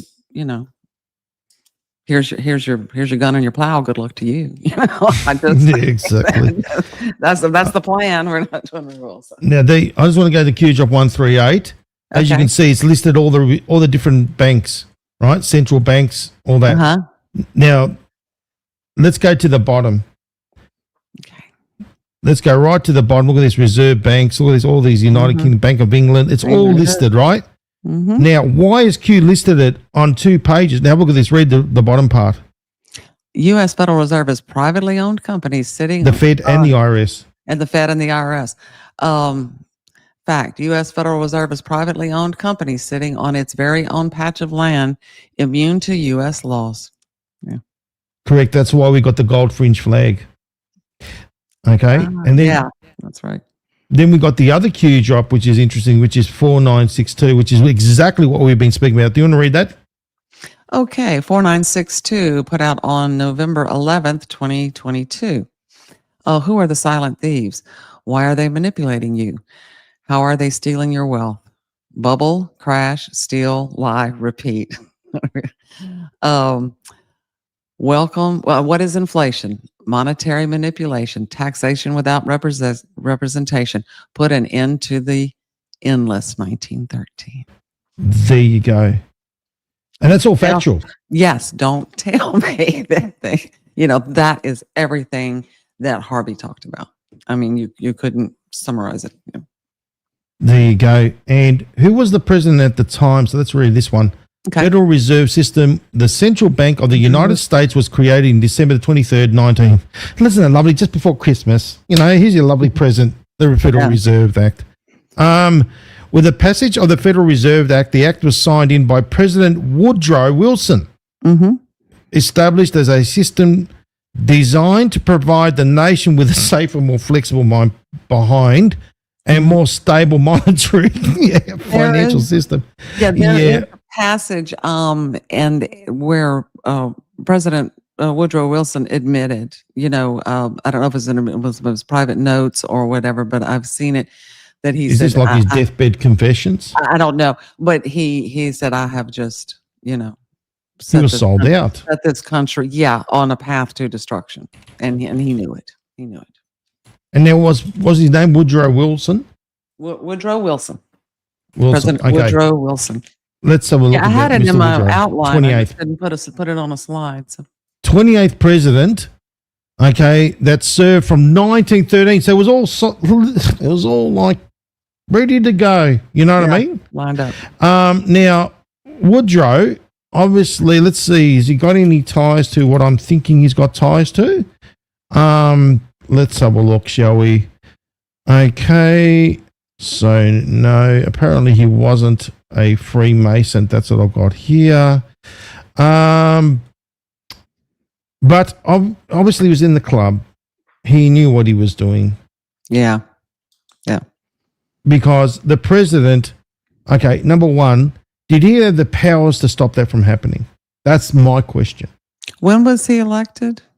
In, I guess, the same year of the Fed, darling. Okay. Wait, so he same came in, year. so he came in January of that year? It came in on, I'll tell you exactly, President of the United States serving 1913 to 1921. Gee, it's a while, isn't it? Okay, 1913 to 1921. Let's see, when was he, in the election of 1912, blah, blah, blah. Let me see, was it in February? When was he inaugurated? Is that what you want to know? Yeah, I wanted to know. I'm just trying to put a timeline together in my head. Because I know they changed the inauguration date thanks to, was it Roosevelt or one of those characters? Let's have a look. Sure. March the 4th, there we go, 1930. I was right. So they changed the date. You realise that? So March 34th, March 3, 4, 34, Q plus. Yeah, there you go. So he was inaugurated on Sunday, the March the 4th, 1917. Oh no, no, that was the 1913. Yes, 1913. Yeah. Okay, so he got into office, and then this was done in December of that same year. So I'm sure he would have had some persuasion somehow. I can tell you he would have for sure. Yeah, of course. Like I said, people will get to that high political place. There's persuasion. So, I mean, what did we talk about the other day? Or maybe you were talking about it, Lyndon Johnson, and how that he was had to do with the USS Liberty. The U.S. Liberty. Yes, that's what it was, and how he had to play along. And so that's what happened. So, we got any questions out there? You want us some questions? Yeah. We got to finish the rest of it. Okay. Is there some more? I think there's a little bit more. I'm just going through all the U.S. vice president. Was he a vice president by any chance before he became president? I'm just checking. Just going through all this. It's very interesting. I really am fascinated. I love American history. Woodrow Wilson, hold on, was a Freemason. Oh, sorry, let me just bring up my screen. There we go. So this is the Masonic index there. Have a look at this. So look at that. Was it, okay, hold on. Was he a Freemason or was it the vice presidents? Vice So president. the vice president, okay. We're about facsimile and receipts here. So, Yeah. I didn't see that second thing there. But have a look at this. Even under Abraham Lincoln, there was Andrew Johnson. That was a Freemason. Mm-hmm. Very interesting, isn't it? How they That is managed to. We know that Franklin was one. Mm-hmm. Roosevelt, Truman was one. Grand Master. We're speaking about, McKinley. Oh, he had two of them. He had two vice presidents, didn't he? Mm-hmm. Look at that, Freemasons. So the Freemasons are very tied in, ladies and gentlemen, to politics. Mm-hmm. It's woven in there. So Thomas R. Marshall, under Woodrow, was a Freemason, vice president. Mm-hmm. So, okay, let me tell you something about the vice president, which I've looked into. Who is the vice president? I've come to a conclusion and looking at things that it could be even a handler of some sort. Think about this. Obama being the puppet and Joe Biden being the handler. And you know what? It all makes perfect sense. The vice president is, look, obviously we're going to know a lot more as we move forward. Yeah. And obviously more investigation warrants. But you can see that just by looking at these vice presidents, and remember the Freemasons are, how can I say, they're predominant in American history, and Yes. how can I say, they do have a lot of control. They do, D. They do. Yes. Mm-hmm. So it wouldn't be far-fetched to say that the vice president is to keep the president, shall we say, like they think like he's an advisor, but realistically speaking, like when you look at Obama, apparently, during the time when this, look, we can go into this another time. I think it's going to get more deeper. Right. But you get what I mean. There's a reason for having a vice president. Yeah, it's to, if anything happens to the president, there's someone there to take over and all that sort of thing. But I think there's a lot more to it, which obviously things are going to come out more and more as they start to bring things out to the table, so to speak. Right. But yeah, there's a little bit left over. Do you want to continue on just so we can finish that off? Yeah, let's finish it till the end and then we'll take some questions. Yeah. As I said, the modern major bank, the first modern major bank and central bank was the Bank of England, of course. And in the very act of Parliament, the law founding it, it says this institution and mechanism, because they didn't want resistance. They don't mention Bank of England. What we're doing here is establishing the Bank of England. They kept that secret. We're doing a new mechanism by these investors to raise and lend a lot of money to the government, namely by establishing a company. Will be allowed to establish a company. That's the Bank of England. In order for what? In order to wage war. Right. Just stopping there. Bank of England, company. Central Bank, company. Remember I showed you in the Q drops all the rest of it? And what does Q says? They're privately owned. Yeah. There you go. So it all makes perfect sense, doesn't it? Yes. There we go. And you know what's interesting? The City of London Corporation in 2021, I've got the document. I'm going to show you. Dissolved. What does that tell you? Tells you that President Trump's got control over everything. That's interesting. Yeah. I've got the document. I can show you. 2021. Okay. Well, we'll continue playing it, but then I'll bring the document up so we can have a look at it again. All right, let's continue on. It was in order to make war. So they're closely linked. And of course, if you look in at its founding document, it says that. Exactly, the Act of Parliament establishing the Bank of England, it said the purpose is to make war. Do you know why the Federal Reserve was established? And there was a rush to establish it for 1914. The year the First World War started. Exactly. Destroyed Europe. Yeah. And again, it was done with subterfuge. I mean, they're gathering everyone Yes. on the 23rd of December, 1913, when nobody was there. And then also introducing income tax. That's also at the Bank of England. It was established together in the same act, calling for establishing new taxes. Why? Because when you have these central banks, privately owned central banks established, it's basically this trick where these entrepreneurs persuade the government, oh, you don't want to issue money. We'll issue money for you. What? That's what they're essentially saying without being so direct about it. But that's what they want to persuade governments to give up the power to create money themselves. We'll do it for you. And we'll lend you the money. And henceforth, well, how do we get our money back? Well, we love to lend to the government because you can raise taxes. And that's why taxes were introduced. The federal income tax didn't exist before the creation of the Fed. It's also created in 1940. So you couldn't have one without the other. Well, whenever a central bank is created, they introduce new taxes, one way or another. Yes. And the central bank of the United States, the Fed, was created right before the war. I mean, yes, right before the war, exactly. 2 months before the war. What was the role of the central banks during that war? The most important war in the last 1,000 years. Yeah. Well, it was really at the pinnacle of the war economy. There's no doubt about that. It's very clear. And the same is true, of course, for the other side.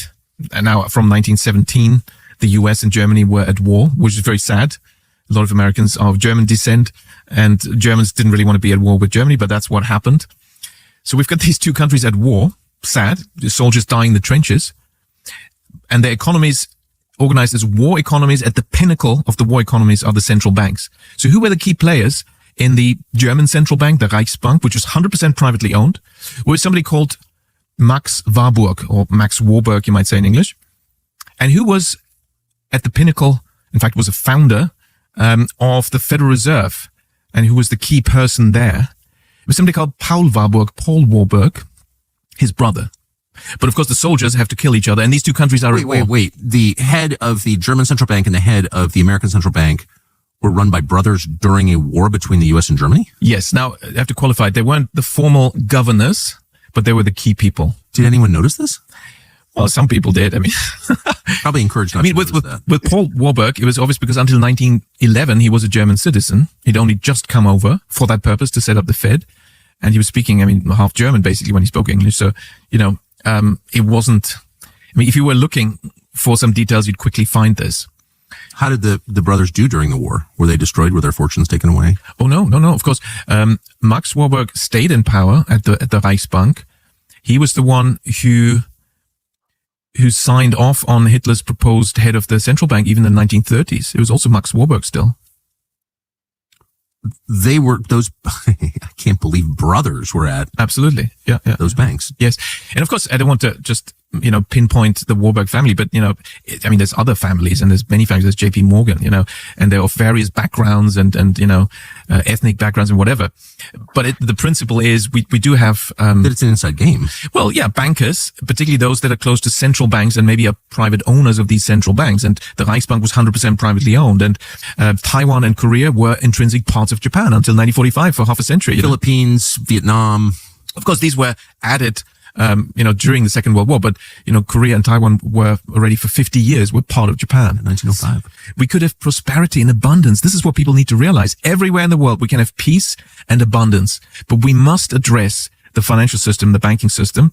And the best system is when you decentralize the power. As Lord Acton said a long time ago in Britain, power corrupts, and absolute power corrupts absolutely. When you are this powerful central planner, central banker, power creates temptation. That's definitely top of their agenda to introduce central bank digital currencies. Now, what is that? How does that fit in? Well, first of all, again, it's marketed in a very devious way. They're telling us, it's the digital aspect that's new. We used to have cash, paper, that's old fashioned. Now we need digital central bank money. Well, hang on. We've been using digital money for many decades. So what's the problem? What's actually new? We've been using BDC, bank digital currency, for half a century. They already have so much power, de facto no accountability. When are central banks held to account for their actions? No, you can't audit them. You can't really know what they're doing. And they think just giving a speech in Parliament or some committee where being questioned, that's good enough. That's accountability. No. It's like you wanted to have 2% inflation. Now we have 10% inflation. Shouldn't you lose your job? Oh, no, that never happens. I don't think it's ever happened. Yeah, exactly. So we need to oppose the introduction of CBDCs. And of course, is not just that, what I mentioned, it's much worse because it's a programmable control tool. Of course. And the programmability is really scary. Instant compliance. And they have said this, central bankers have said this, that they can then write the rules and they have the technology to enforce those rules. And that's what's going to happen with CBDC. So it's not really money, it's potential money. You have to apply, may I please use it to buy XYZ? Oh, sorry, your carbon footprint has been used up, or whatever the excuse may be. You're outside the 15 minutes city. Or you criticize the central banks. Or you've been a critic criticizing central banks. Very sinister. So, you know what that reminds me of? The buy, sell, and trade in Revelations.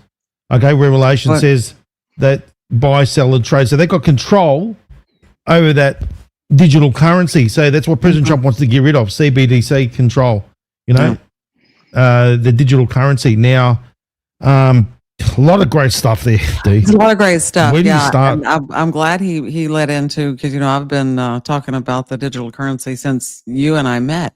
And there's several people out there. I think I've mentioned Miss Catherine Fitz before, she's been a champion against digital currency. And if you just throw a rock, you can see all kinds of reports on the digital IDs coming out. That's that's the same thing. The amount of power and control that has is, as Harvey would say, totally against your natural rights and your sovereignty. So well, you could see it was just one big fat, shall we say, scam, right? Yeah. This whole thing. And like I said, Dee, remember I told you about the City of London, right? Let's have a look at that one over there for a moment. Do you want to read that? Sure. The City of London, the Square Mile. The City of London, also known as the Square Mile, is the financial district of London. It is the ancient core from which the rest of London developed. It has been a center for settlement, trade, commerce, and ceremony since the Roman period, producing a unique historic environment of exceptional richness and significance. One of the reasons the Square Mile is unique is the number of people who live, work, and visit in just 1.12 square miles. The City of London counts 8,600 residents, 678,000 workers, and millions of domestic and international visitors. The City of London boundaries stretch from the Temple to the Tower of London on the River Thames, including from west to east. Is that Chancery? River Thames. River Thames. River Thames, Chancery Lane, and Liverpool Street. Yep. So this is a corporation, right? Roman period, Holy Roman Empire. Who came from there? Rothschilds. This is the Rothschilds playground, okay? And let's have a look at this. This is what it is. That whole thing, like you just said, how many square miles? 1.12 square miles. That's it. That's the boundary right there, ladies and gentlemen, right there. Now, the royal family, the King, the Queen, need permission from the City of London Mayor to gain access. Now, that's a corporation. Guess what happened, D? It got dissolved. That's a legit document. The City of London Corporation got dissolved. Dissolution date of the company, 8th of the 6/21. Now add those numbers, please. Okay, it's going to be 17. Correct. Okay. Do you see what I mean? You can't call it a coincidence. Yeah. Yes. Yeah, I see that. Oh my gosh. So that's what I'm saying. Why do we get comms like that? It's to confirm who's the one that has been behind bringing this whole system of debt slavery and corruption down. Like what Q says, do we have the gold? Yes. Where's the gold? Where's the biggest gold reserve? It's over in Federal Reserve Bank, New York City. New York City. They control it all. City of London was under the District of Columbia Corporation, was directly under the City of London Corporation. Now you think about that. What did they have to do? President Trump had to take over and dissolve this entity to free us all up, because we are under the District of Columbia Corporation. Now he's got control over that. He has. And what did he say at the time when he was inaugurated in 2017? I'm taking back the power from DC and giving it back to the people. Do you see how it all makes perfect sense? It all intertwines. Yeah. It all makes perfect sense, doesn't it? Yeah. Now, that's where the City of London, that's where the home of the magistrates court is. Okay. The courts, and it's got the Rothschild symbol up there on the courts as well. Mm-hmm. No coincidences at all. Okay. It's really, you can go really deep into it, D. You know what I'm saying? Yeah. Yeah. It is. And you can't call it a coincidence. I mean, the facts, evidence, and receipts are all there. Look, for example, this one here. I'll show you this photo. Have a look at this, ladies and gentlemen. There's the court right here. This is where the home of all courts are, right there in the City of London. What is right opposite? Freemason symbolism of look at that, the compass right there. Yeah. Look at that, symbolism will be their downfall, as Q says. There's your Freemasons compass right opposite. That is the magistrates court right there. Yep. You can see it. And it's got the Rothschilds. This is what I'm saying. It's the coat of arms. It's their way of doing things is just phenomenal. And remember when I said there's an obelisk? There's an obelisk in the City of London as well. There's an obelisk in the Vatican, and there's an obelisk where else, D? Washington, D.C. Correct. Yep. Correct. Have a look at this. This is the monument or the obelisk in the City of London. The unholy trinity right there. Yeah. City of London, capital of finance. Vatican, to do with the, what do you call it? The church, the control over religions as well. Yes. Mm-hmm. Then you got the strategic arm. Military arm is in Washington. Yeah. Correct. Mm-hmm. You see how it all makes sense? It all fits together. That's what I'm saying. We should all be in the attitude of gratitude and realize that President Trump is behind bringing this whole system, but it's been done organically. And do you realize 2021, think about that, COVID. Now, think about that for a moment, the COVID situation. What happened then? Everything was crickets. There was no one around, right? Yeah. There was, as I said, City of London was scarce. Okay. So you would do that. You would take the time to do clean up shop, literally, like I just showed you. I see what you're telling. Yeah, and during 21, that makes sense. That's right, and it's also the home of the bar legal system. You know when they say you got to get the bar. You got to pass the bar. That means bar. Everything comes from there, ladies and gentlemen. Right over there, all of it. Australia. Everywhere, Canada, US, everything, it's all over there. We're all linked to this. That's why I say this is a worldwide movement. We're all involved in this. And that's why President Trump has dissolved the City of London's corporation, taken control over it. He's running DC. Therefore, he's got control over, let's be honest, the world, as he said. The DC is the capital of the world. Now it all makes perfect sense, D. It does. It does. So I'm excited. I agree. Yeah, and it gives some renewed hope when you can see things come together like that. When you can make sense of it, and it's all you can't dispute it. No, but people need to understand how we got here and the whys and the wheres, and to I guess absorb the fact that our economy it not only should it not be difficult, it really doesn't have to be.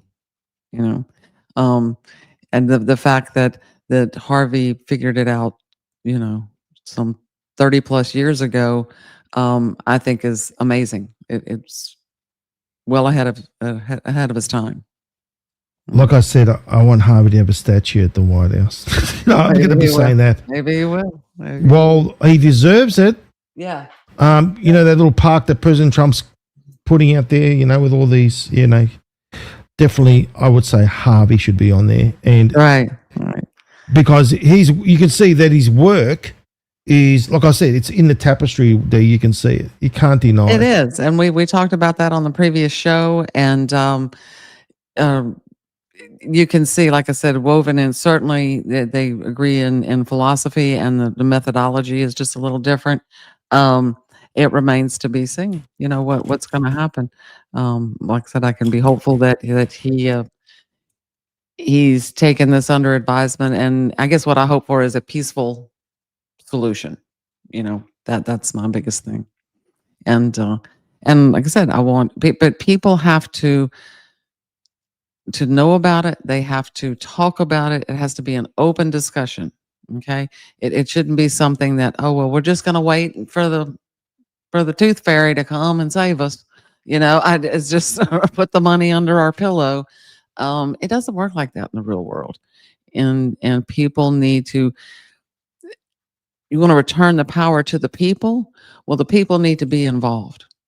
Okay. They need to collectively make their decisions about what they want, without influencers, without manipulation, with simple language, straightforward. And that's what Harvey was about. Awesome. Okay. What do we take some questions? Take some questions. Okay. Okay. So, ladies and gentlemen, the time has come for you to ask us any questions that you wish. Okay. Have a look at the little thing I did up there. Do you like it? I do. I like that little question and answer. Yeah. So you, like I said, pointed out earlier, you got a QR code.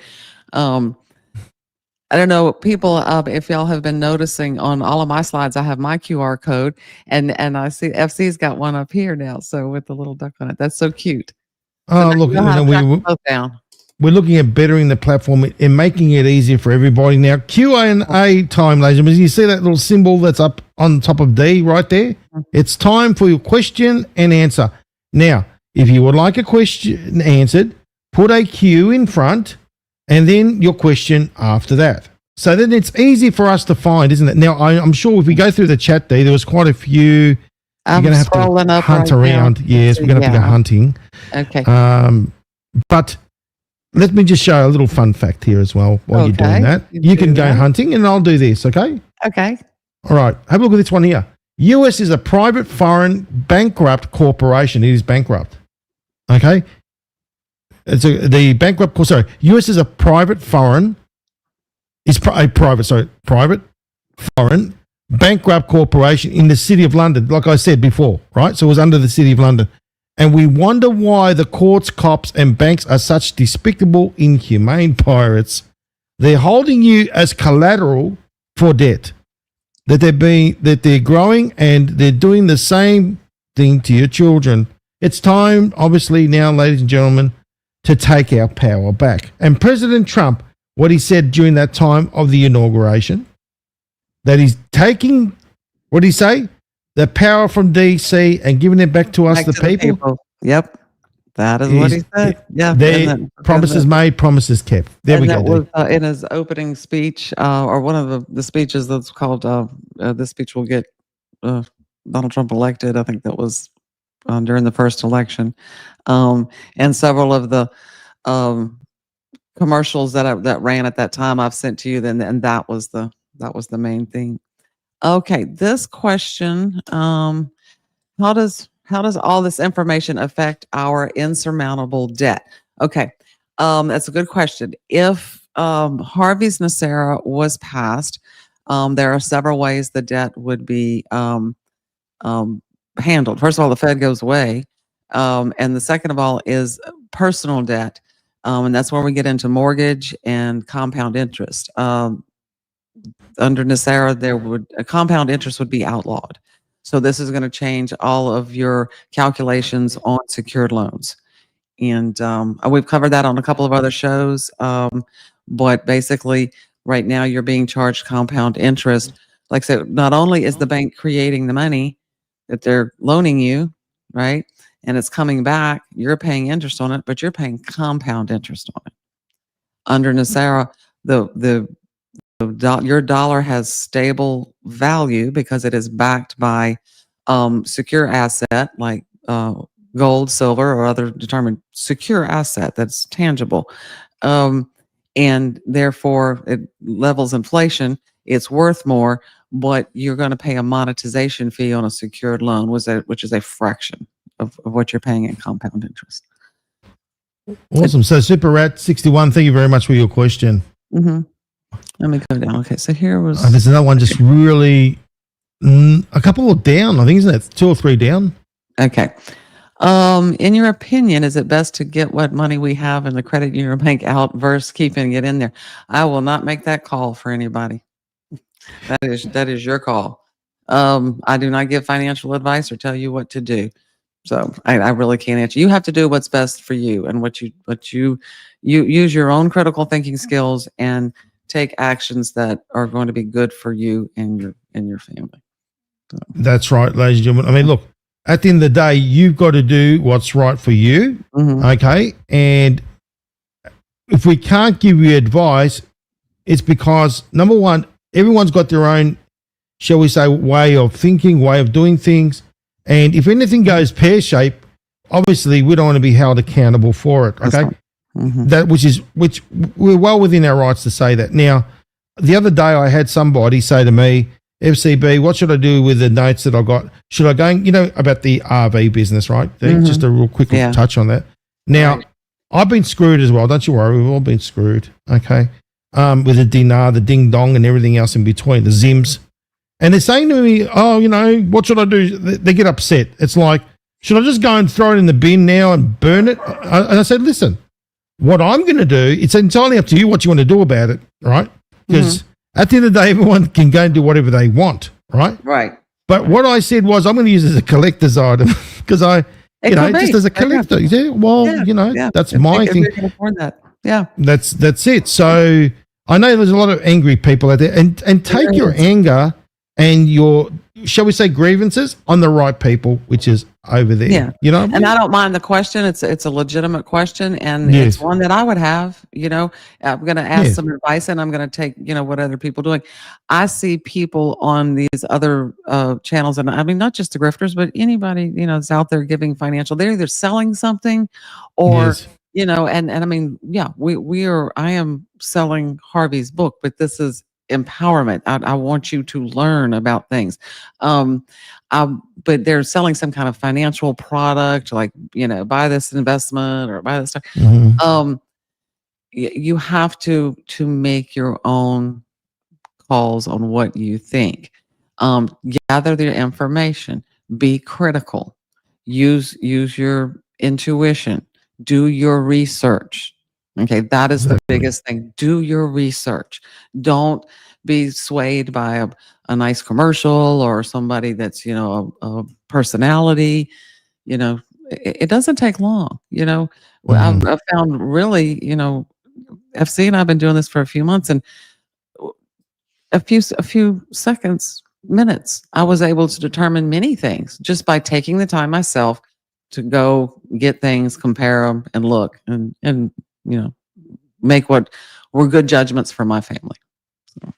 That's it. I mean, look, when we're talking about, say, like Dee selling the book, it's an investment for you.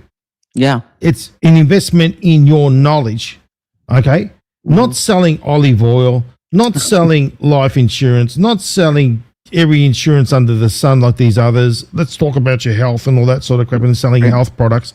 No, we're talking about empowering you, and it's reinvesting in the platforms as well, so we can give back as well. Something. So you can see what we're doing. We're doing things and we're bringing it to the table.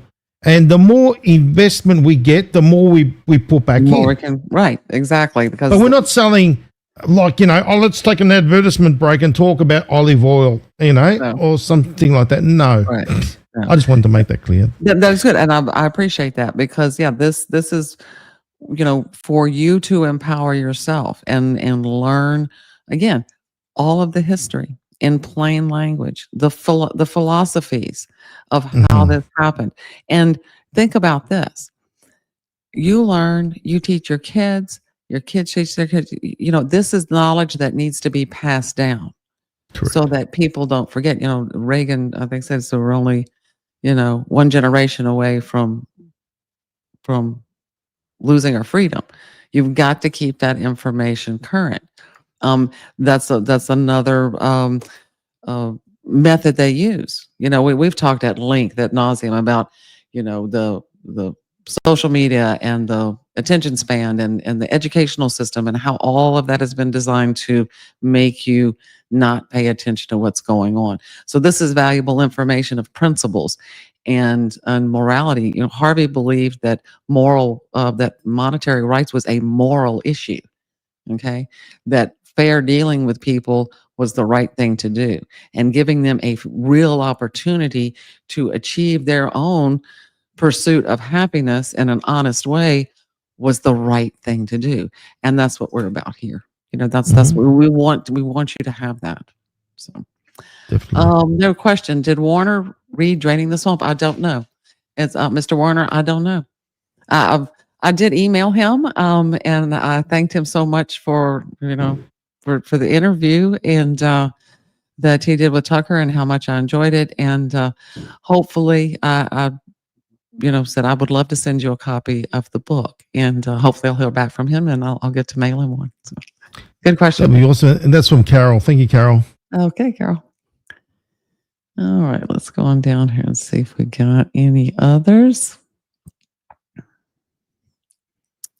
Is there one? Okay, let's keep scrolling down. As I said, guys, put the Q in front because it actually helps us find it very quickly. And don't be shy, please. Okay, here's one. This looks like a long one, so I'll see if I can read. Okay. If banks go down, how would that affect Social Security? Would they keep funds that's automatically deposited since they have complete control? Thanks for a great show. Now, I don't have a crystal ball. I don't know what would happen if banks go down. And if they went down and what would come back and what wouldn't. We talked about that. We used the example of the Depression. Okay. 10,000 banks, went out of business. Now, at that time, they did not have insurance. So therefore, those people lost everything. There are different laws in effect now. So, I think there's a difference between people say crash the system. Okay, exactly in what degree are you talking about? Are you talking about the whole thing? Are you talking about a part of it? There's many, many different variables in that equation. Right. As far as the Social Security, the National Economic Stabilization and Recovery Act, the only thing that it does with regards to Social Security is lower your taxes. We probably don't talk about that portion of the bill as much as we should, but this would remove the Internal Revenue Service and give a 14% sales tax, which would absolutely help people on low incomes and because of the exclusions. And that's, pretty much the extent of Social Security. But those taxes that you're paying now would not be taken out of your paycheck. Social Security benefits would continue under, if the bill was passed. Medicare, Medicaid, these are social services that I believe the majority of Americans feel that are warranted, that people really need help. So I hope that answered your question. Thank you very much, Lulu. Okay. I'm just trying to find there's no others. Come on, guys. Oh, that's good. Oh, here's one. Philwin. Are QR codes safe to use? That's a good question.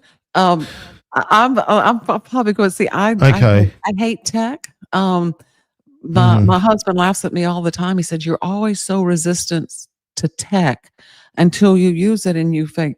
Then you find out, oh, wow, this is great.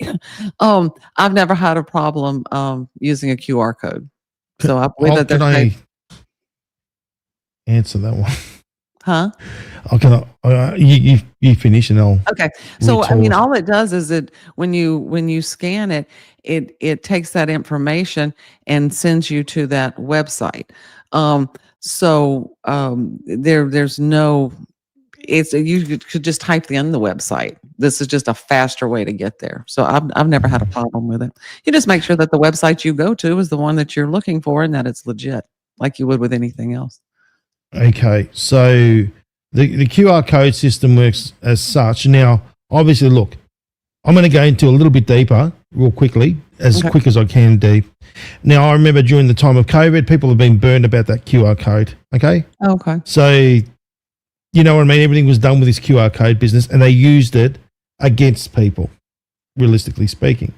Like anything else, any technology can be used for or against. Like I mentioned on the pulse, you can get a knife, you can cut your vegetables. It serves a purpose, or you can kill somebody, which it serves a different purpose, right? Like I said, we live in a world of binary, right? That's the thing. The same deal. Technology can be used for good and it can be used for bad. Now, the question is what does this QR code do? It recognizes that, hey, this is where you need to go. It's like a redirection tool, right? So, in other words, that QR code, my QR code, directs you to that website. So it's a pointer. In other words, it's a pointer. That's all it is. It's pointing from point A to get to point B. That's what it is, okay? So when you scan something, it says, hey, this is where you need to go, and you want to click on it, it'll take you there. It's as simple as that. Now, like technology, look, like I said, because look, I spoke about it in detail in the previous shows on the Pulse. It can be used against you, like TikTok, the data and all that sort of stuff. They can get things on Facebook, all that sort of stuff. But we've got to remember this. President Trump has got this all under his control. Okay? What are you aware of these things is because of President Trump has awoken minds. So this great awakening has all been about awakening people. Okay? Yeah. Because people do things without even thinking. And you're thinking about it. So it obviously shows that what President Trump's doing with this great awakening is working. Do you know what I mean, Dee? Oh, yeah. Yes, absolutely. And I've made that point of many times. You did. The Q movement in the beginning, and certainly at in the 2020 election, people got disheartened and they were disappointed and there were no arrest and this is a big failure and all that kind of stuff. And as time passed, I said, people are not looking at it from the right angle or from the right altitude. No, from the affirmative. If you read if you think about it, the Great Awakening was designed to wake people up. Do you really think that worldwide people would have pushed back as hard on the COVID restrictions if they weren't already at that point questioning everything? And that critical thinking has just started to expand more and more and more. We're questioning everything now. And so, like I said, you should question anything that you do before, you do it. So it was a good question. I like that, Wendy. Thank you very much, Wendy. Much appreciated. And there's Philwin. Okay. What do you think will happen to the buildings? Will they be destroyed or will they be allowed to continue standing with their symbolism? I'm a fan of architecture, so I hate to see anything old and because they're beautiful buildings, but Well, look at this. The building you're talking about, obviously the Fed, right? That's what they're talking about, the Federal Reserve. Is that correct? Philwin, I hope we're on the right track here. Okay, now President Trump has been putting that thing under the spotlight. Remember, they're doing all these buildings and all that sort of stuff. And they're showing that obviously they're spending over budget because it's a way of pushing taxpayers' money and using it as a slush fund as well. You know what I mean? The symbolism on the Federal Reserve is the left and right wing, which we've spoken about. I've been in detail about that. There is a lot of symbolism. Let's talk about the Vatican, these buildings. Do they need to be destroyed? I think they need to be there so people can remind themselves what they were there for, like some sort of reminder.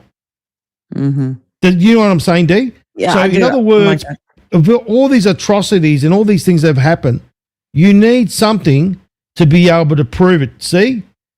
Right there. This is the place. This happened. Okay? Yeah. This happened. Now, there's also the other things that we talk about, the obelisk. That's symbolism as well.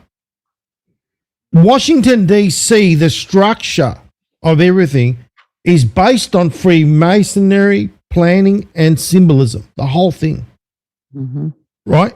Like Right. in Canberra, Australia, the same thing. It's all Freemasonry, the whole thing, because it's a branch of the capital, which is DC. Are they going to demolish it? Well, I don't have a crystal ball to be able to tell you what they're going to do. Yeah. If they do it, it'll be for a reason. That's all I can say, D. Yeah. And if they did it, it would have their reason. I think of, when you have buildings that have stood that long, there's a degree of craftsmanship, no matter their purpose. Okay, there's craftsmanship that went into that, and some of them are beautiful pieces of architecture, despite what mankind used them for. I guess and I'm a preservationist, so I would hate to see them tear them down, but I don't get to make those decisions. That's out of my hula hoop. Let me tell you another thing. There's been a lot of, shall we say, how we work with facts, evidence, and receipts and truth, right?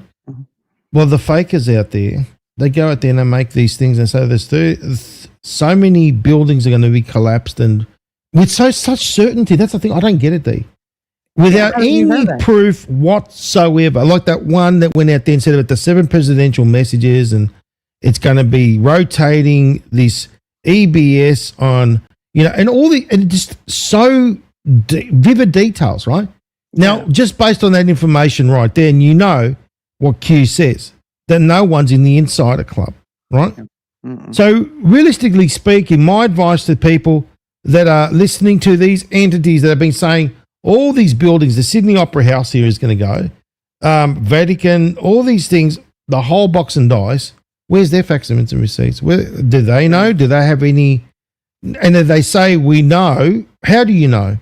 People got to start questioning these. Yeah, entities, you got to to ask back. Yeah, and we had the one viewer on, I guess it was a few weeks back, that came on and said he went to some other sites and asked questions, and they booted him off.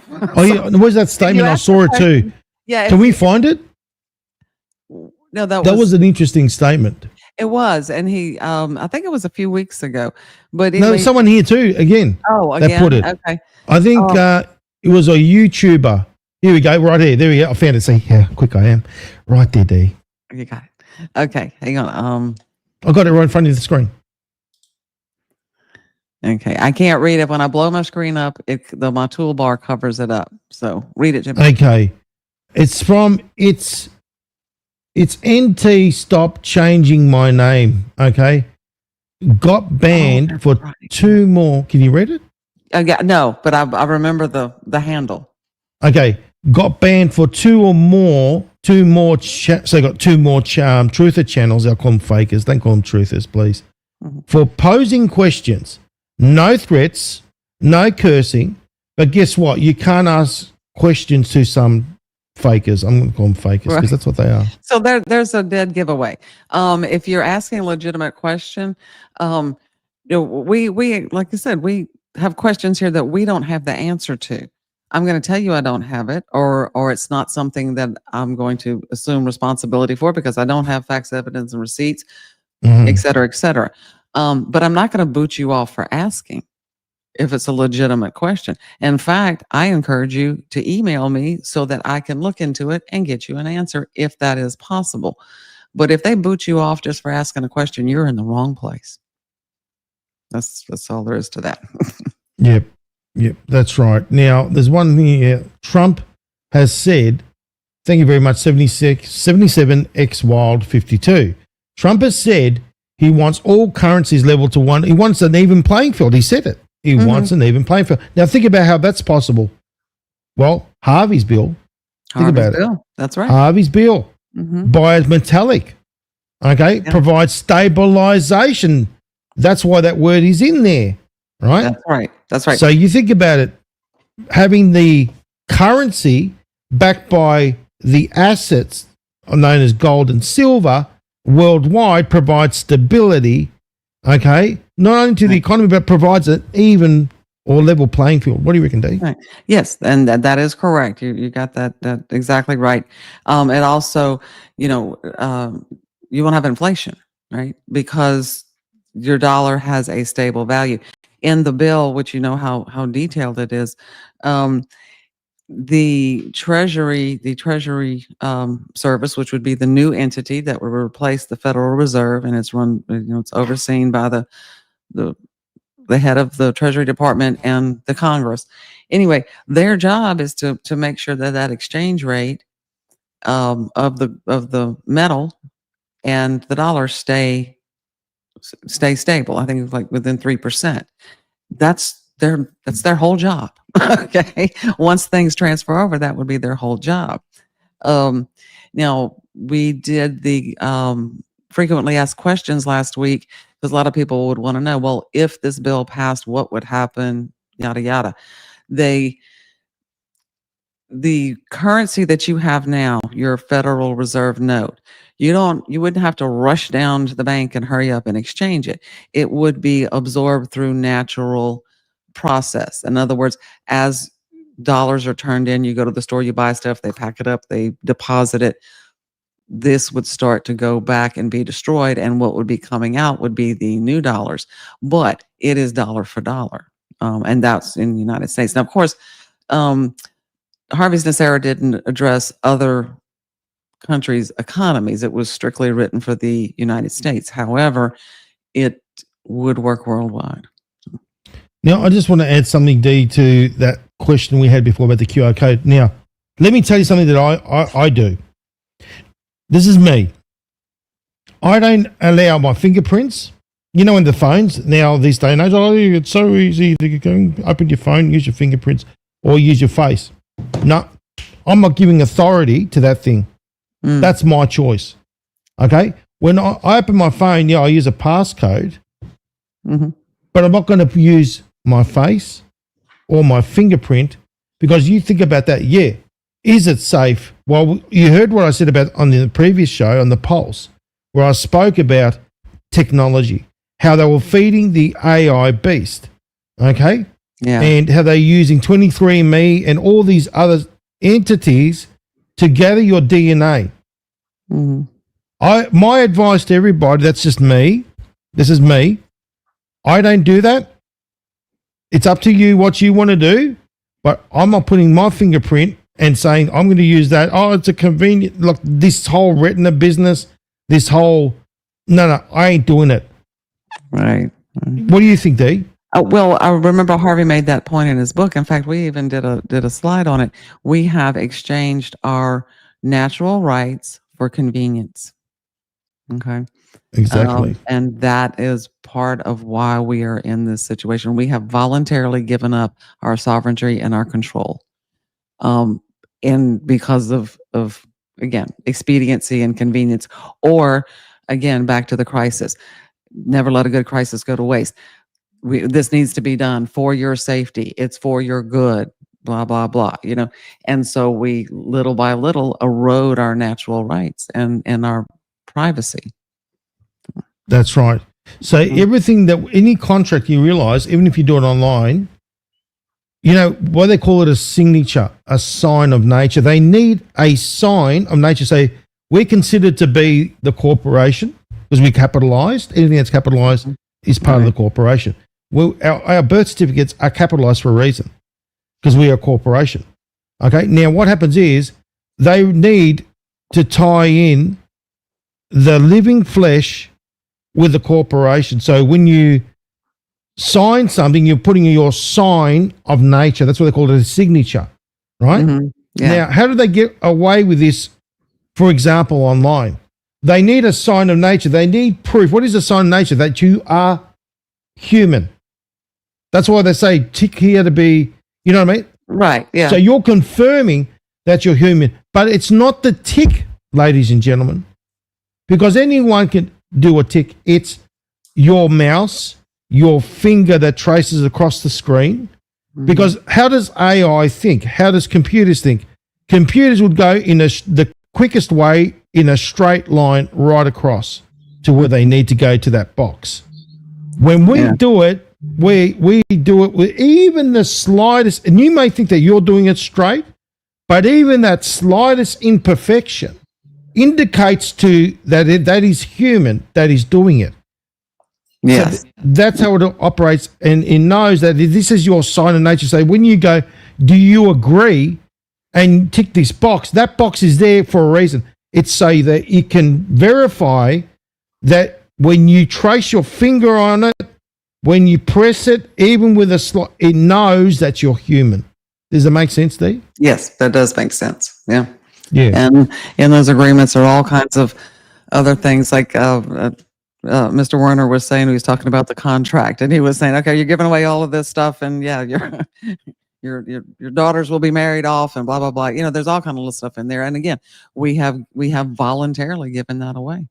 Well, what do they say? You fill in a form, right? What is a form? You are taking that form of that piece of paper. That's what it means. That piece of paper is you. That's why I, so-and-so, your sign of nature, and all the terms and conditions that you agree to, you're taking that form and you're bound by those terms and conditions. Yeah. You've agreed to it. That's the difference. And then you take that form, that's what they call it, a form. You take that shape, that form represents you. Right. There you go. You've agreed to it. Yeah. Yes. It's a mind blow, isn't it? It is. It is. It's a lot. Another question. The credit unions haven't been any of the bank lists. Wouldn't they be safe? I think we discussed last week, aren't credit unions under the same FD? They are. Okay. So banks have a insurance. So anything $250,000 or less per account is insured by the government. Correct. So when we talk about the bail-in, bail-out laws, please watch the previous show where we went into that. And it's a good question. Credit unions, people sometimes think they're different, but they are included in that FDIC insurance. So, they're over the years, as we've gone through this cycle of boom bust bailout, laws have been written to protect consumers. Okay. Yes. And they're happy to do that. In my mind, I look at it, well, they're happy to do that because look at all the I don't want to say free money, but they're creating money out of nothing and charging interest on it. There's nothing so think about this. Nothing, So what would you want to say? Warner said they need, think about this, a banking license to create money out of thin air. That's what he said. Right. Yes. You have to, I think they call them charters, but, yes, you have to have, and banks are exempt from that client money rule in a lot of cases. So, thank you very much, Lulu. Yeah, thanks. Okay, we're gonna go down. No bank except. So I was listening to Carol's comment. Okay, guys. Well, this has been a great show. I think that we have we've done a lot. We'll give a 5-minute warning for any quick ones. Yeah, 5-minute warning. If anybody's got any more questions, bring it on down. And we next week, like I said, I think we talked about maybe looking at what is already sitting out there in the committees of Congress. I know we've talked about HR 25 quite a bit. The placeholder was the Fed that you were mentioning. I think we'll do a dive and see what's there that's addresses any of the issues in Nesara. So in the meantime, what I want everyone to do now, I want you to think about this, what we discussed on this show, the dark world of banking. Now think about this. How does it make you feel? Put in your questions. How does it make you feel that you know all of this now, that it's all been exposed? How does it make you feel? Pop that in the question. Yeah, let us know. Obviously, it's a statement, isn't it? It's just, but that's okay. I'd still like to know. I'd like to read them later and say, was this information interesting? Was it important to you? Did you learn anything? I like that kind of feedback. To know that, hey, is this worth it? Are y'all interested in learning these kind of things? A lot of people, you'd be surprised, or maybe not. They're happy to stay in the box. They're happy to go around not knowing. Carol, makes me feel like taking the money out. I mean, think about this. Like you made an example before, D. You pulled out the cash, and you said, well, if the Fed goes down, this is worth toilet paper. It is. I mean, toilet paper will be worth a lot more money. Worthy of. There's a no-win scenario here. Okay, if the system crashes without a plan in place, without something that people can expect, what difference does it make where you have your money? The point is to have a plan that is calculated and calm and does not cause panic. Okay, and does not cause unnecessary, for lack of words, looting, rioting, that kind of stuff. And I've said this many times before. I do not think President Trump would do that. He has gone to such great lengths to make sure that we stay safe. Would he purposely, throw us into that situation? And I might be wrong. Well, like I said, I'll go back to my statement. Nobody knows what's going to happen. Well, but it's very hard for me to think that he would do that. And I'll carry that. Well, we got some sort of asteroid hurtling towards us, D. Anything's possible. Anything is possible. Yeah. Because, look, we just got to take each day as it comes. Mm-hmm. And what empowers us is the truth. That's why I say facts, evidence, and receipts is very important because you can count on it. It's like concrete. You allow the foundations down, you can stand on it. Yep. There's no doubt. There's nothing. You don't have any fear that you're going to stand on it and it's true. You're going to stand on it and you're not going to sink. But there are people out there now that obviously they're coming to the, shall we say, the sad realization, you know what I'm talking about here, D, that they've been basically betting on the wrong horse, if you know what I mean. Mm-hmm. Now, they're standing in it and they're actually standing in a pile of shit, They're starting to realize that they are now. And their feet are basically being swollen up and they're getting closer and closer to their knees. And what we're trying to do is throw a lifeline. That's what we're trying to do with the truth. Hey, we want to help you. Come here. Let us empower you. Let us tell you what's really going on. Mm-hmm. Because you know what? That ship that they're on is sinking right now, D. And I'm seeing it day in and day out. Like I said, there's the excuses are starting to roll in. The backflipping and all that business. Yeah. We have had an effect, and that's good because, like you said, I want people to know the truth. That's why I did this. That's what I want people to have an opportunity to have a good, fair monetary system. That is important to me. It is important to me that Harvey's vision, at least get the decency of an open platform discussion, and I don't mean just an open platform here in social media, where I'm talking about on a national stage or on where we can debate it. And Harvey always said, we go worldwide, darling, with this. That's right, worldwide. Definitely. But he always said, if I'm wrong, if my equations are wrong, I'll sit down. So, but need to get that takers? Any takers? You know what I'm talking about, don't you? Oh no, I've had no responses. Is that? But from the challenges, no. Yeah, no. That's what, I don't even think about it anymore.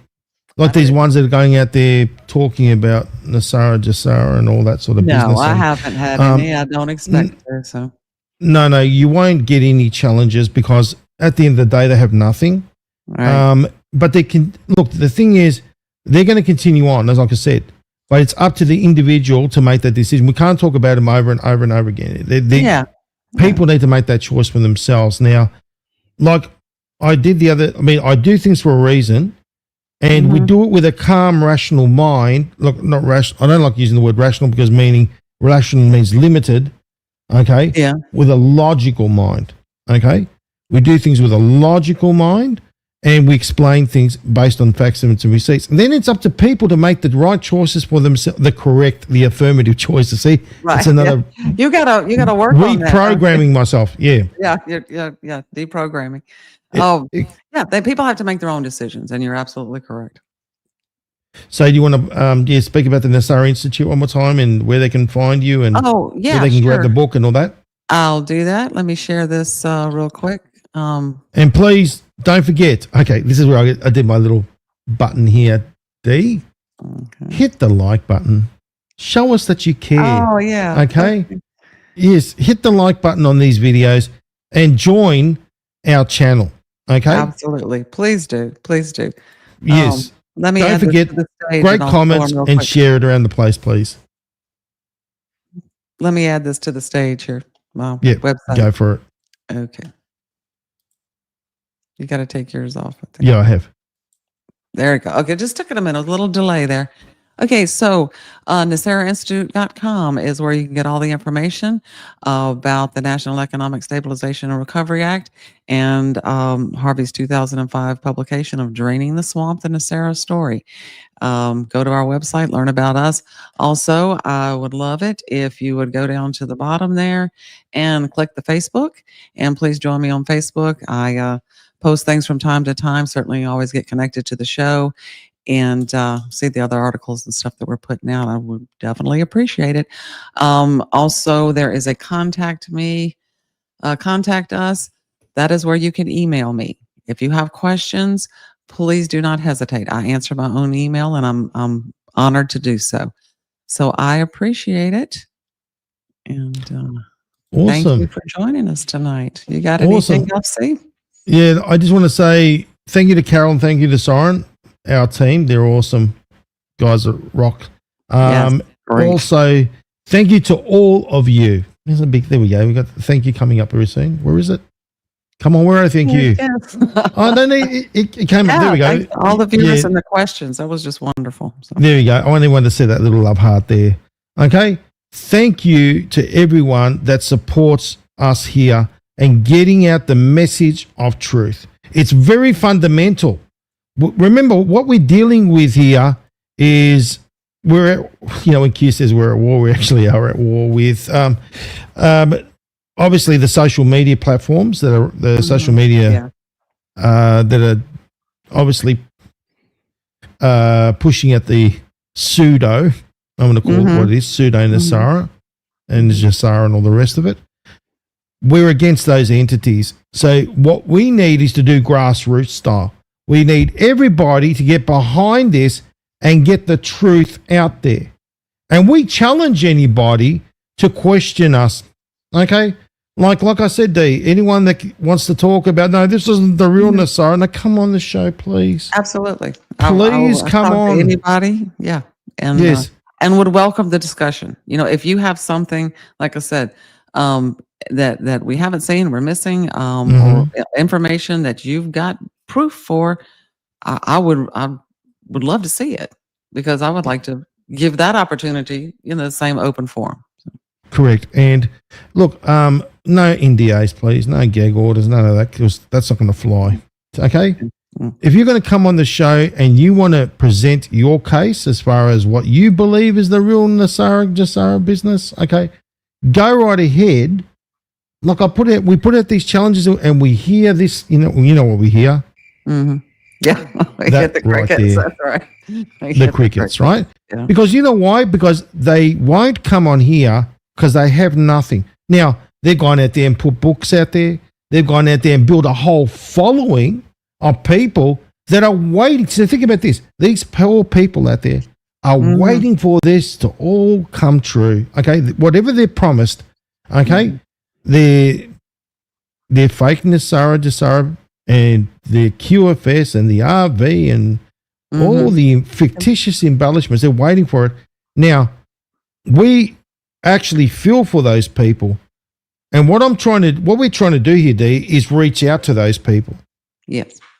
Mm-hmm. And if you're looking at and saying, well, maybe just that maybe will be enough to get you to have a look at and give us a chance to show you. Yeah. Give us that opportunity.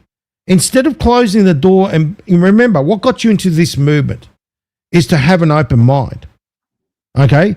That you were lied to in, shall we say, let's call it the 3D world, if you will. We'll just call it that. You were lied by the mainstream media. Why don't you think that you were lied again by these entities that are, no, you should give us the opportunity to show you what's really going on. And then you can make a judgment call from there. I think that's fair. What do you think, Dave? Oh, I think it's fair, and I would hope people that would do that. Gather all the information you can, period. Okay, from all your sources, and then you can make what they call educated decision. I think a lot of people, especially when you're dealing with your money and your future, it is such an important issue. You're going to trust it to emotion, and I'm not against emotion, and I'm not against feelings. That's not what I'm trying to say. I'm just saying when it comes down to something like that, you need to know what's going on, and you need to have the facts, and we want you to receive that. And we welcome everybody. Anybody. You know what, Dee? I've got to make people laugh before we go, right? Okay. I like that. Yeah, you see on YouTube, you get you wait there, say this will go on. Now, like before the previous show, give it a couple of days or so, you'll get some comments, okay? And someone decided to say all about this. No, you guys are this and that and that. And I wrote, hold on a minute. Why don't you come and prove it? Come on the show. And then it's, you know what it is? That again, right? It's that again. And it's like that every time, isn't it? It's so predictable, Dee, that these people, they go out there and they call all these names under the sun. They try to discredit us. And the moment that we say, hey, prove it, that's where they go silent. Yeah. Okay. And it's in Facebook. It's on YouTube. It's in Rumble. What I was saying earlier, people are okay with throwing spitballs at each other on social media and going to cocktail parties and talking about reptilians in the White House. But they're not interested in something serious and factual that could save their butts. Excuse me. Yeah, no, you can say it as it is. So yes, come on over and we will, like I said, answer all the questions that we can and welcome you aboard. Awesome.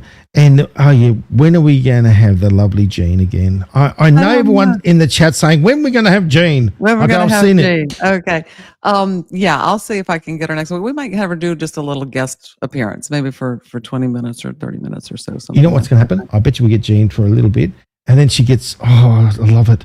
Let's do it again. So I think she's going to get, where she's, no, I guess what is the opposite of starstruck? She wants to be on all the time, which is fine. Yeah, bring her on. So awesome. And then hopefully we get some squirrel action as well.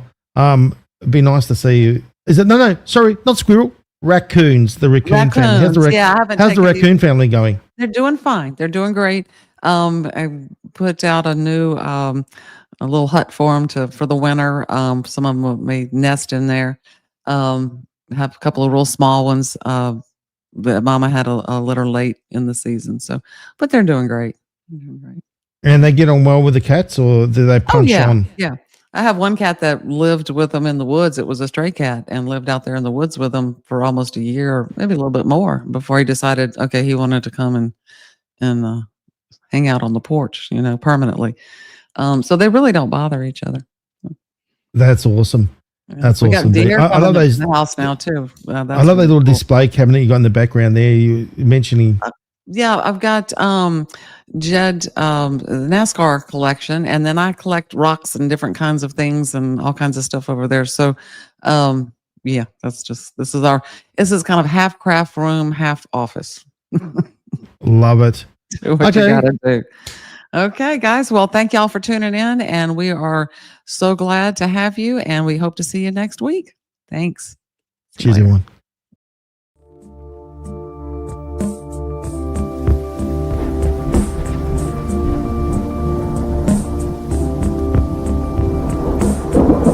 I could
with my own two eyes, so you could wipe off that grin.